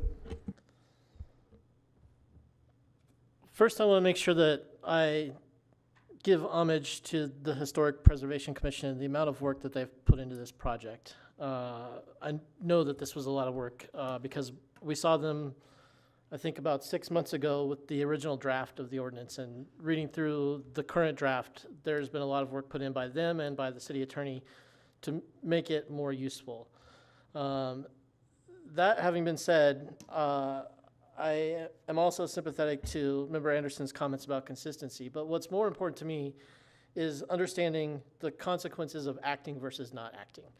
And when I read the Historic Preservation Commission's memo expressing concern about potentially losing historic properties in Inglewood, and then I read the ordinance, I see some inconsistency there because the ordinance essentially requires the property owner to weigh in on the process and allows the property owner to weigh in on the process. So in as much as a historic preservation ordinance would put a historic stamp on something and prevent demolition or require the commission to approve items, that stamp doesn't apply to the property until the owner or a group of owners in the neighborhood initiate the process. So I don't see the same, or I don't do the same math when I look at what we could potentially lose in the next year or two compared to the structure that we have in place now. And for the reasons of consistency and the perceived lack of consequences, in my opinion, I am in favor of deferring this, as we have done in the past, to the full process. Thank you, Member Ward. Member Nunekamp?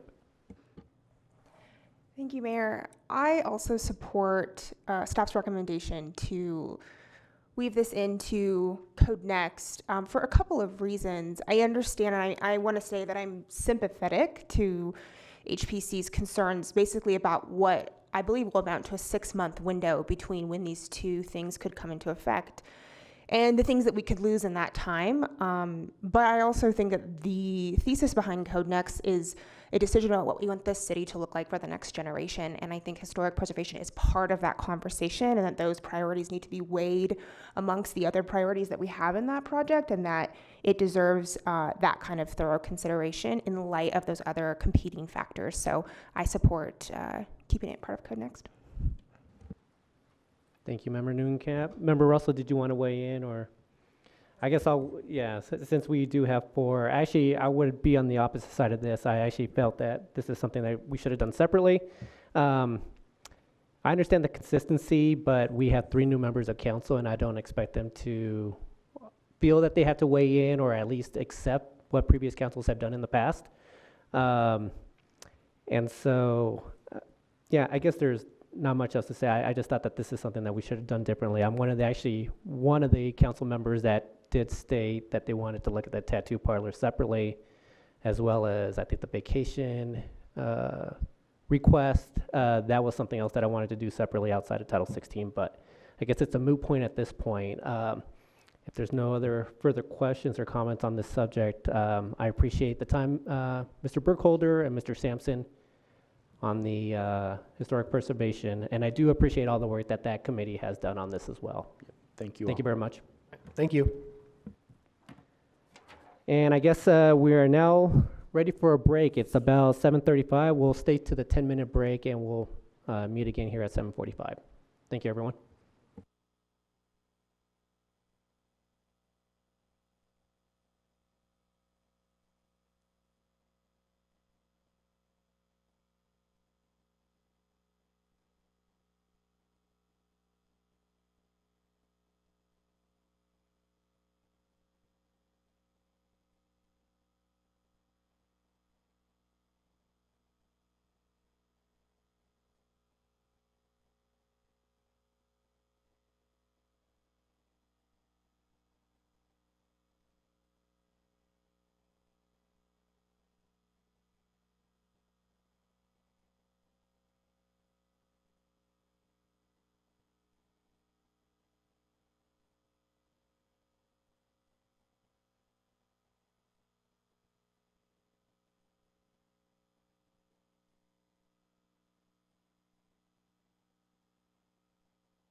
Charter.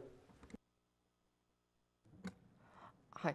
So I do apologize. I wasn't aware of this issue until just now. I would need a little bit more time to research as to the legal basis for each of these boards, as it appears that there's a number of them that indicate on this document that it's mayor mandatory. I do believe that it's a combination of different legal bases. Some may be in the bylaws, some are in the charters. As the city manager referenced, I looked up just briefly earlier during this meeting the Water and Sewer Board, for example, and that is in the Home Rule Charter in Clause 61, Part 4.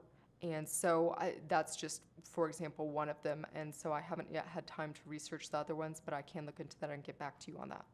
Sounds good, Assistant City Attorney Parker. And I guess just for tonight, we're only just stipulating which boards or commissions. We're going to be coming back on December 6th or whatever date it is to finalize them as Yes. part of a proclamation or resolution, excuse me. Yes, yes. So we'll be bringing forward to resolution. So if there are any changes in the meantime, we can make those prior to the vote. Okay, perfect. So I guess for tonight, let's just go down the list one by one. And if anybody does want to sit on any of these mayor mandatory boards, because honestly, anything that's in the middle of the day or anything that's early morning would be very difficult for me to make. So we'll be happy to go through them. So is everybody okay with that process going down one by one? All right, perfect. And top of my list is going to be the Arapahoe County Collaborative Transportation Forum. I'll be happy to sit on this one, but anybody else? Member Russell, I see that you're currently a member of that board. I'd like to relinquish. I mean, I never was called last time, so I don't know if Member Olson probably went most of the time. When it says NA, do they just set those from time to time? Yes, that's correct. Those are as needed. And actually, oftentimes, the mayor would delegate her voting authority to the Public Works Director, who does attend all of those. But that's the group that, for instance, does the US 85 PEL, Planning Environmental Linkages Study. So they're doing all kinds of statewide transportation work. Okay, thank you. All right, going down. Well, does anybody else want to sit in on that as I'll be happy to be the liaison there if anybody else wants to participate. No? All right. Next one up, the Board of, oh, no, actually, that's the quasi, so Budget Advisory. I'm currently a member of this board, but unfortunately, it falls on a week that I have other board commitments. So I would like to relinquish my spot on this. Any takers for Budget Advisory? I'm prepared to serve on that board as liaison. Thank you, Mayor Pro Tem Ward. Member Russell, would you like to continue being, sorry, go ahead. I could. If somebody else wanted to do it, I would be willing to let that one go, but I do not mind keeping that one. Point of information, is that one that requires two, or was that just? I believe that's in the bylaws as well. Okay. Any other members of council want to serve on there? And actually, Member Anderson, you had a chance to speak to Member Wink, and she did give you a list of two that are priority for her at the very Member Wink had said she wants to certainly serve on the CML or she was interested in serving on the CML, continuing on the CML Policy Committee. And the other one was the South Platte Park group. The South Platte Working Group that says Olson on it, but I don't know if she was previously serving on that or if she wants to take that on. Okay, I'll jot her name down, and obviously we can discuss it when she's back in attendance on the 6th. Any other takers for a Budget Advisory? Well, we need a second.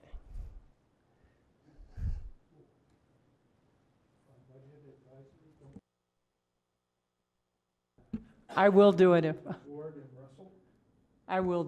if somebody else doesn't want it. Thank you.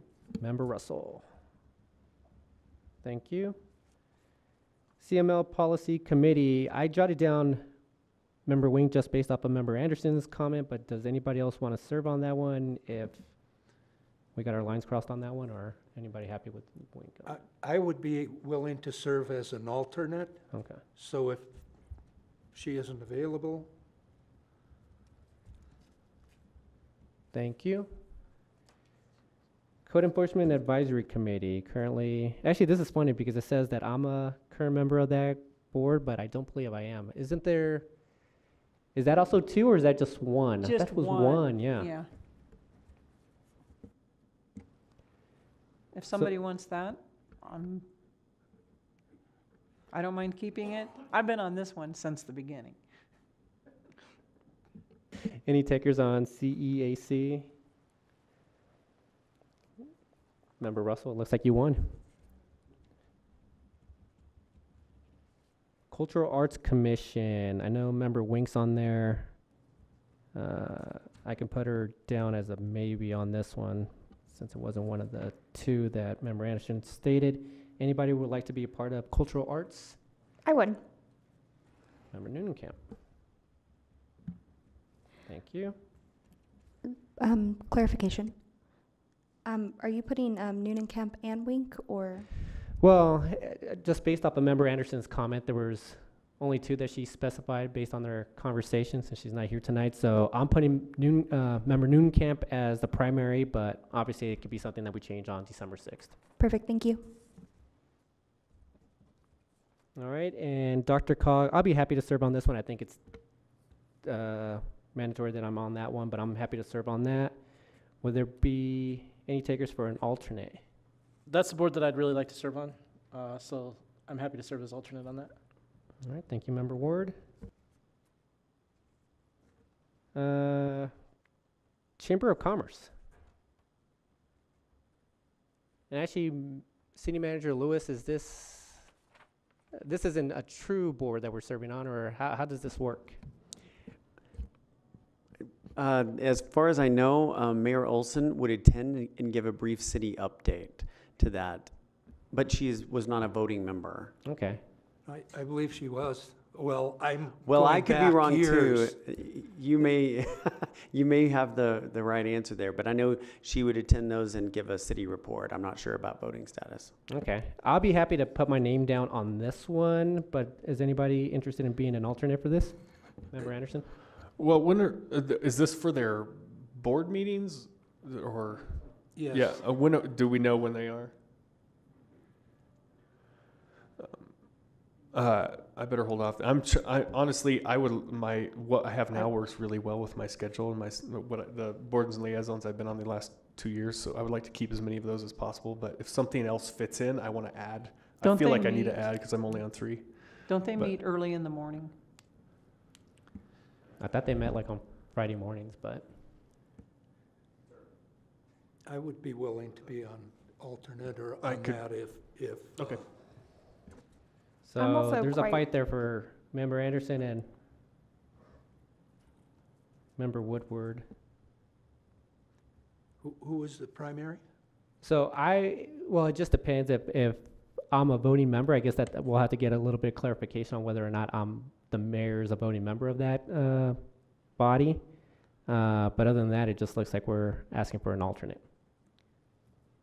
So we'll do this. If it is a voting member and the mayor has to be on there, I'll put myself. If not, then I'll be happy to relinquish to Member Anderson and Member Woodward. Sound good?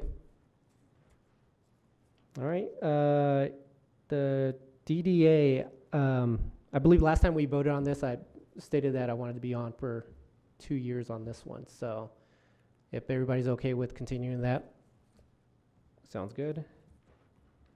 Inglewood Housing Authority, Member Anderson, you said you wanted to keep that one. I'd like to keep that one. I'll be happy with that. Anybody chime in? No. Member Anderson. Firefighters Pension Board, I guess we'll get an update on that one, but that one doesn't meet too frequently, so I'll be happy to just stay on that. Quarterly meeting at 4 p.m. Historic Preservation Commission. We can't keep status quo on this one. Anybody want to jump on this? Third Wednesday, 6:30 p.m.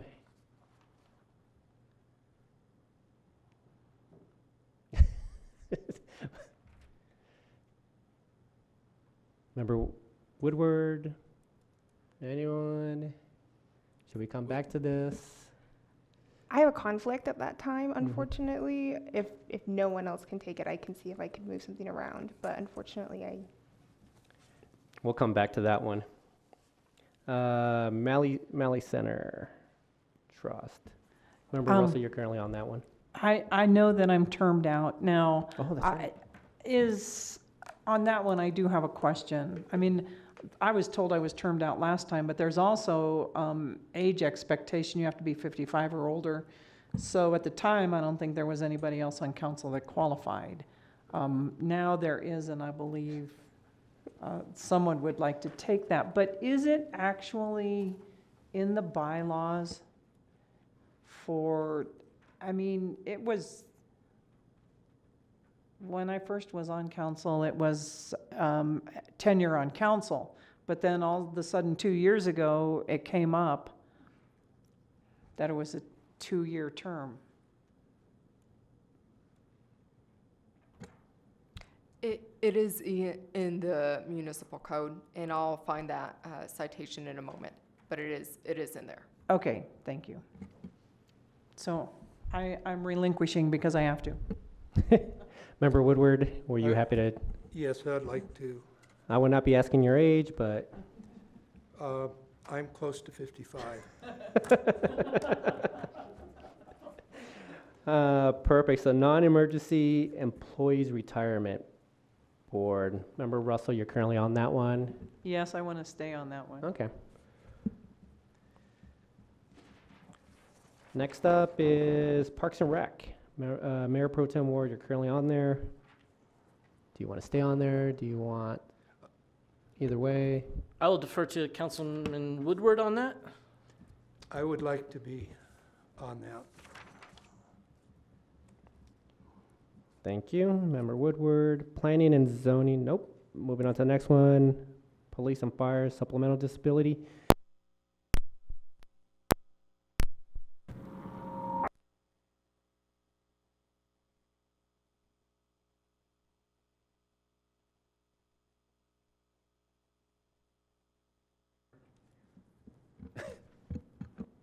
Mine's back. Check, Is it check. back? Okay, there we go. Yeah, I think so, yeah. I think they're back live. City Manager Lewis, do we happen to know how often police and fire supplemental meet? Jade, is Jackie on the call? Your mic doesn't work. Our deputy city clerk is could answer these. There we go. are.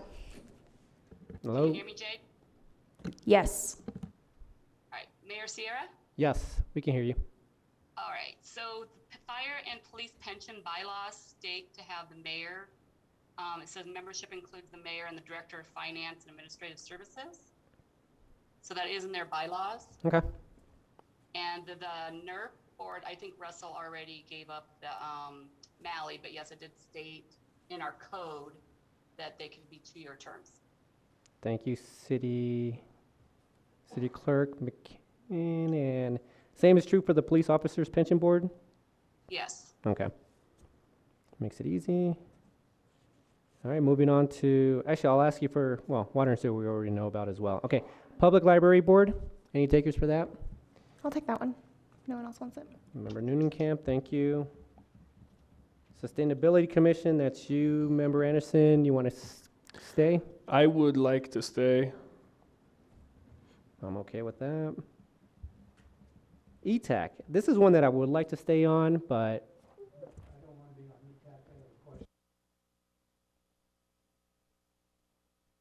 I'm sorry. Question on any board and commission. Are members okay with other council members coming to a meeting to get a feel for what's going on there, that sort of thing? Not? I don't have an issue with it, so I don't think we have. Okay.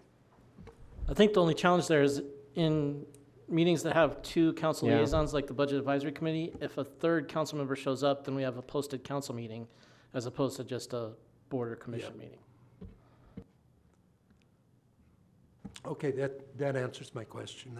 And that's easily fixed by just talking to one of the two council members that are in attendance that night. And Yeah. okay. So I'll be happy to stay on ETAC if there's no concerns there. Okay. Urban Renewal Authority, Member Ward. Would you like to stay on, or? This is the easiest board anyone could ever want to serve on. I came on the council in March, and there has not been a meeting yet. So I'm just fine staying on the URA and looking like I'm working when I'm not. Thank you, Mayor Pro Tem. Water and Sewer, I'm happy to stay on, or I'm happy to be a member on this. Member Anderson? I'm happy to continue on this as well. Okay. We didn't hear from Member Wink on one of these two, but anybody else? I would like to be on water. and All sewer. right. I'm also interested in serving on that board. Well, now we have 4. Member Woodward or Member Ward? I'm willing to defer to Okay. Member Woodward on it. Thank you, Member Ward. Thank you. And then school committees. Currently, myself and Mayor Pro Tem Ward are on this one. I'd be happy to stay on this one. I don't think we've met over the past year on this, but Member Noonekamp? I'm interested in joining if Member Okay. Ward is interested in rolling off. I'll be happy to defer. I got quite a few on this list already, so. Member Noonekamp, I'll add you to this, and I'll drop off. Hospital liaisons. We have not met over the past year. I'll be happy to stay on. Actually, so did we have an answer on this? No, but now that Deputy Clerk McKinnon is on, Jackie, do you know the difference between hospital liaisons and Swedish task force? I do not. I am sorry. That was Krista's realm. But we could probably get some information and send it out. Okay. So I'll be happy to stay on the hospital liaison as well as the Swedish task force since they have not met over the past year, but I'm sure we will coming up. But any takers for the hospital liaison?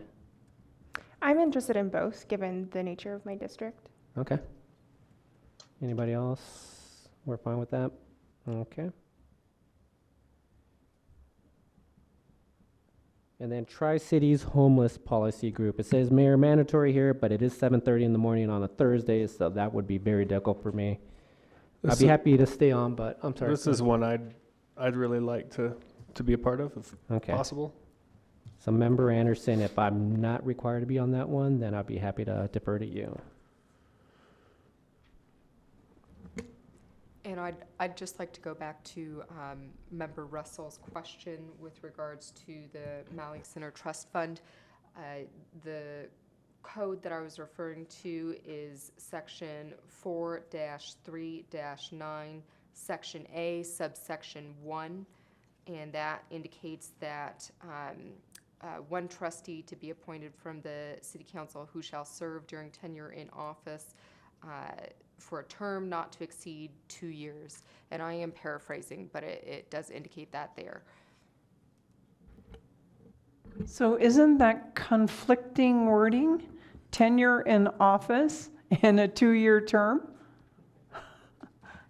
So let me state the whole statement is one trustee to be appointed from the City Council who shall serve during tenure in office, or a citizen of Inglewood to be appointed to serve at council's pleasure or for a term not to exceed 2 years. And so the language not to exceed 2 years is read to modify both of those two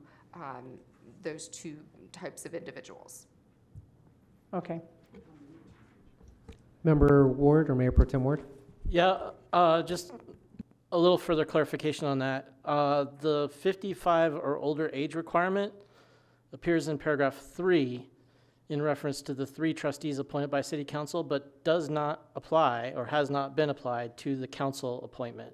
The council Have you ever gone and you have people, like the chairman of the board, that asks your age? I mean, we had a 30-year-old that council appointed, and they did not want her. So I just want to make sure that we separate tradition from what the law requires. The law does not require that council member to be 55. Wait, Member Anderson? I was going to change subjects, so if this is an ongoing discussion, I think Member Woodward Yeah, wanted Member to Woodward, weigh do you in have on a that. comment on the subject? I think the rules with Malley Center is to be a member and stuff, you're required to be 55. But when I went on the trust fund in 2005, my predecessor was not 55 years old, the consul liaison. And I went on, I wasn't 55. I was close, but I wasn't 55.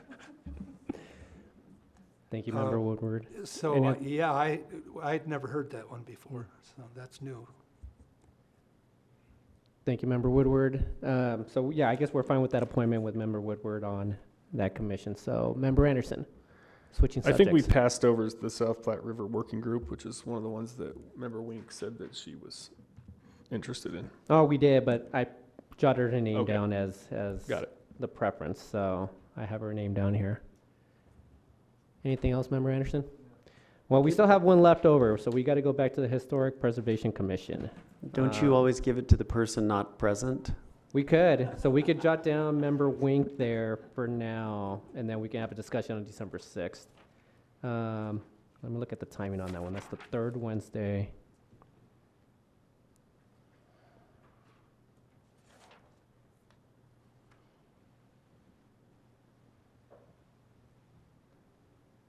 Okay. Yeah, all right, so we could put Wink there, but it looks like I won't have any conflicting if I decide if Member Wink does not want to sit on that board, but perfect. Conflicts with Dr. Cog, third Wednesday at 6:30. That's why I didn't throw my name into the hat. But that doesn't preclude the commission from changing their night. You're right. Perfect. So we'll jot down Member Wink's name there, and we can continue that conversation on December 6th. Member Woodward. Under South Platte Working Group, I know Cheryl has conflicts sometimes, she's out of town. Can I go down on that as an alternate? You can. Thank you. Mayor, I also have an update from the Chamber. Yes. Chamber of Commerce. Their board meetings are the third Tuesday at 8 a.m., and the mayor did not vote but did give updates and also answered questions from the board. Third Tuesday of every month? Yes, at 8 a.m. Thanks to David Carroll for providing that. Thank you. But they are not a voting member. Correct. So Member Anderson, That actually works with my schedule. Okay. But if the mayor, if they'd rather hear from the mayor, then that's totally fine, or I could be an alternate for the mayor. Okay. I don't know. actually I may just speak to Director Carroll on that one. So I'll jot you down, Member Anderson. Member Woodward, you also had interest in that.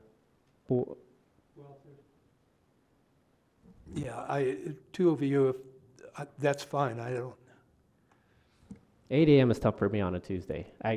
I can make it, I can swing it, but it's difficult. okay, yeah, you can take my name off that, so. All right, anything else? I've got them listed down. Should we just go down in order and just make sure we have them all? Okay. So city clerk, so for Arapahoe County Transportation Forum, that's me. Sierra Budget Advisory Committee, I have Russell and Ward.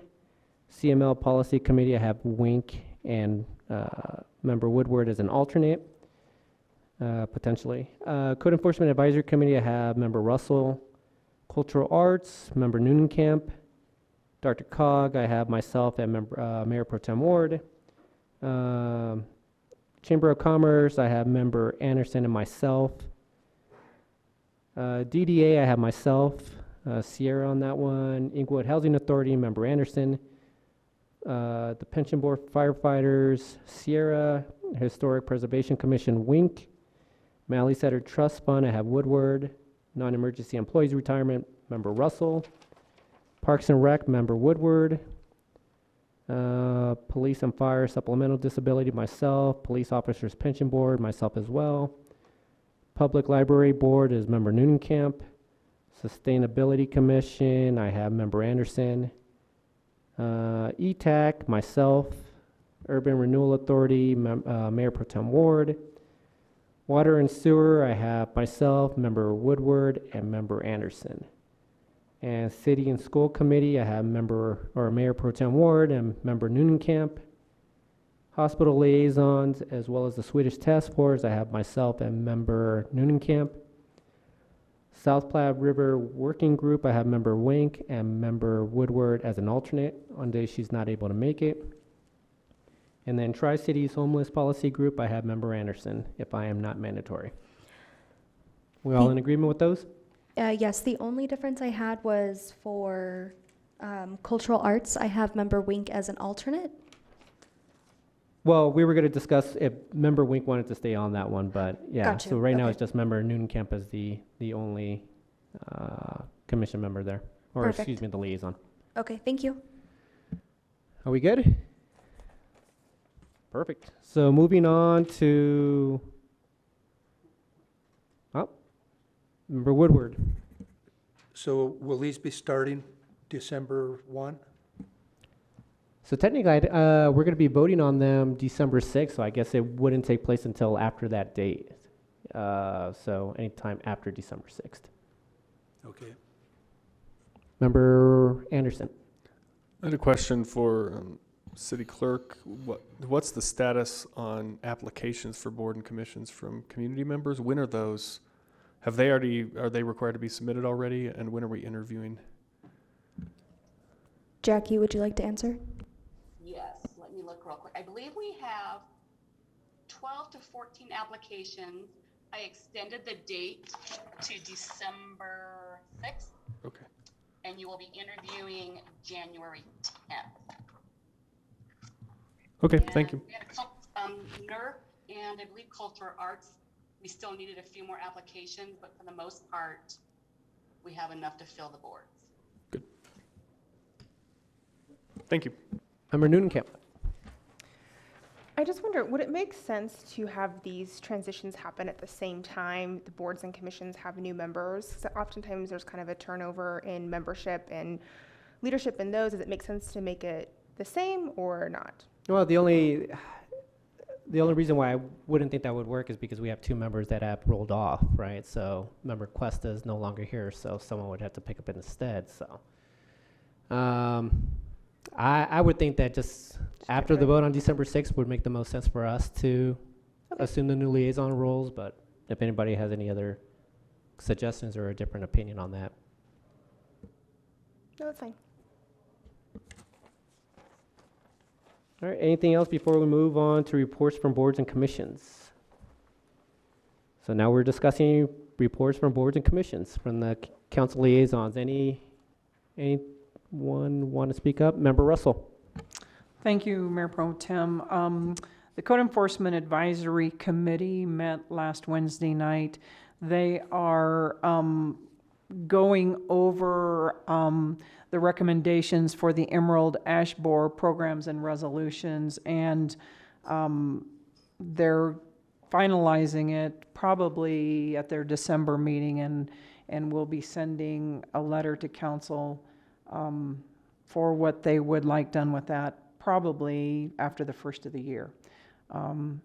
So that's what they spent most of the meeting on, was the Emerald Ash Borer, and Dangerous Dogs got postponed till the next meeting. So that is all of my boards that I have to report on. Thank you. Thank you, Member Russell. Member Noonenkamp, do you have a question, comment? Oh, your light's on. Anybody else? I did have one update on one of my boards. Actually, it was the DDA board. Actually, it was a fun exercise. It was the entire afternoon. We met at noon. We went until about 5 o'clock. We did a site visit of the 3 sub areas of the DDA boundaries. And we then did an exercise once we got back into the guild, where we were basically prioritizing where we wanted to focus our attention in terms of projects for each of the sub areas. really fun exercise. We were able to, actually, I didn't even write down what the areas were, but basically there were 6 projects for each sub area. We voted on them 1 through 6, if I remember correctly. This feels like so long ago, even though it was just last week. But yeah, I'm sure that we'll make that information available to everyone. But basically, it was just one of the things that came up. Actually, Member Woodward, since you brought it up earlier during the walk and wheel plan, was sunlighting the actual river of the Little Dry Creek, connecting the duck pond to Floyd Avenue and basically back down to Cushing Park. That was one of the areas that we discussed, and actually I believe it was one of the items that we did move to the top in terms of prioritization. But it was things like that that we were looking at for each of the different sub areas, and yeah, really cool exercise. But not sure if you have a comment there, Member Woodward, since you have your light on. No, I have just a report. Okay. On board. So Sure. when you're complete. That is it. So yeah, that was what we met on for the DDA this past Wednesday. Member Woodward. Okay, I just want to, as the former chair of the non-emergency retirement plan board, John Moore, former council member and also on NERP and is termed out now. He is an actuarian. The benefit of having John on that board has been enormous. And then with me leaving it, I think we as a council really have to try and focus on getting somebody on that board, citizens. And I know one person that I've talked to that is going to apply, but if we can get another one, we're also short 1 employee currently and have been for about over a year. So it's a good board and you learn a lot, and so anyway, I hope we focus on trying to get that person. Thank you, Member Woodward. I feel like you're jumping spots now. I feel that that's part of your council member's choice, but. Oh, well, I thought that it's my only report. I have no report other than that. Which made me wonder why I asked, Member Russell. Thank you. And I had totally spaced that out because John Moore is an invaluable asset to that committee because he is an actuarial. And he did say that he is willing to just come to the meetings if he can. I don't know if we can make exceptions. I mean, in the past, we have made exceptions for the retirement boards because it's very difficult to find people that are qualified. And that's why we allow people to fill a spot on the board, on more than one board. So I wonder if that's something that council would consider. I mean, I think if council won't consider that, I do believe that if he could attend some of the meetings, he would be an asset to whoever we did put on that board. Thank you, Member Russell. Member Anderson. Is the term limit something that's in the bylaws or in municipal code? Do we know that? Well, I think it's a code. Okay. Member Woodward. I believe it goes back to election by the people back in, I believe, 2011 to term limit at 3 terms, just like council members, all boards and commissions. Got it. And he served prior to his term as a citizen. He was the liaison to that and all the other pension boards, the fire and police. So okay. It's 20 years. Thank you, Member Woodward. Any other comments for reports from boards and commissions? No. And moving on to agenda item 7, council member's choice. Member Woodward, you already spoke. Anything else that you wanted to to chime in on? I have nothing further, thank you. Thank you. Anybody else? Mayor Pro Tem Ward. Parks and Rec Commission met on the 9th. I just wanted to thank the members of that commission for allowing me to serve with them since March and say goodbye. And I think they'll be in good hands with Councilmember Woodward. So that's all I have. Did you already say goodbye? Did you already know you were leaving? I did not. It was not official at that point. Thank you. Anybody else with council member's choice? Anything to discuss?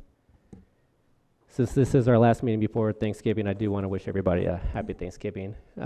Actually kind of feels somewhat normal this year because we still have not figured out what we're going to do for Thanksgiving. It wasn't such an easy answer last year, or it was an easy answer last year, but happy Thanksgiving to everyone.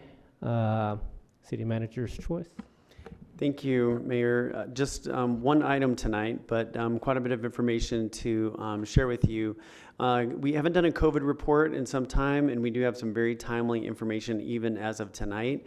Statewide, as of Wednesday, November 17th, there were 1,500, a little over 1,500 folks that were hospitalized with COVID in the state. This is about 80% of the hospitalized that were during the peak of the pandemic back in November of December of last year. As of 11/17, there were only 69 staffed ICU beds available statewide. Of course, that shortage isn't just COVID. There are people that are in the hospital for other reasons as well. We do have a report from John Douglas at Tri-County that the shortage has the potential to impact access to and quality of hospital care statewide. And the crisis standards of care, which you probably heard about during the kind of the peak of the pandemic, those have actually been implemented in Colorado, and that will reduce really the expertise of staff providing care in hospital settings, as well as the staff to patient ratios. A little closer to home in Arapahoe County, there are growing numbers there as well of persons hospitalized with COVID-19. As of 11/18, folks, 219 folks had been hospitalized this month. And that's really on pace to be at about 400 plus by the end of the month, which would be more than any single month since the pandemic began, except for April, when it was 612, and November 751, December had 488. That was back in 2020. So discussions, my report originally said discussions are underway. As of about an hour ago, we did learn that Tri-County has put back into place a mask mandate for businesses. They are working on a program that would allow businesses to opt out if they required vaccination, proof of vaccinations within their business. So I know a number of businesses throughout the Denver metro that are doing just that, requiring vaccinations anyway. So they're working on a program to put that in place. So now, in addition to Tri-County, which will include Arapahoe and Adams, Jeffco, I believe, voting is underway right now on that for them. Boulder County has already done that, and then discussions are expected this week in Denver County, City and County of Denver, and Broomfield, as well as probably a verdict tonight on Jeffco. So it's looking like a region-wide mask mandate coming back into place, and so we will be complying with that order. I'll be glad to answer any questions. City Manager Lewis, can you talk about what the implications are for anybody that's visiting businesses or bars or anything along those lines? Are we talking about just workforce, the mask mandate going into effect for them, or what's the scope of this? As I understand, it's really similar to the one that was in place before, that was the statewide. And so it will be required in any businesses, again, with that exception of if you require vaccinations. Public buildings like ours will be required there as well. So very similar to the mask mandate that was in place prior. Any other questions for City Manager Lewis on this? No. Anything else, City Manager Lewis? No further report, thank you. Sorry to interrupt. Did I miss the council dinner discussion? Good catch, Jade. Oh, okay. Sorry. I just want to make sure I didn't black out there. There we go. Sorry, I did miss it. Okay, so, whoops. So going back to that, so going back to the city manager's choice, so we are going to have a holiday dinner on Monday, December 13th, and yeah, anybody have any suggestions on where to go? I kind of thought of a few places as well that we could potentially go that we haven't gone to yet. So on the list that I kind of thought about were Calore, down on Broadway, and Yale. There's Gallo. I don't think we've visited Gallo at this point. There's Steakhouse 10, but any suggestions on this? I think I had Calore at the top of my list, but everybody happy with Calore? Would that be good? There we go. So 5, 6. So Calore it is for December 13th, and we'll get a little bit more information. Are we starting at 6 on that night for dinner?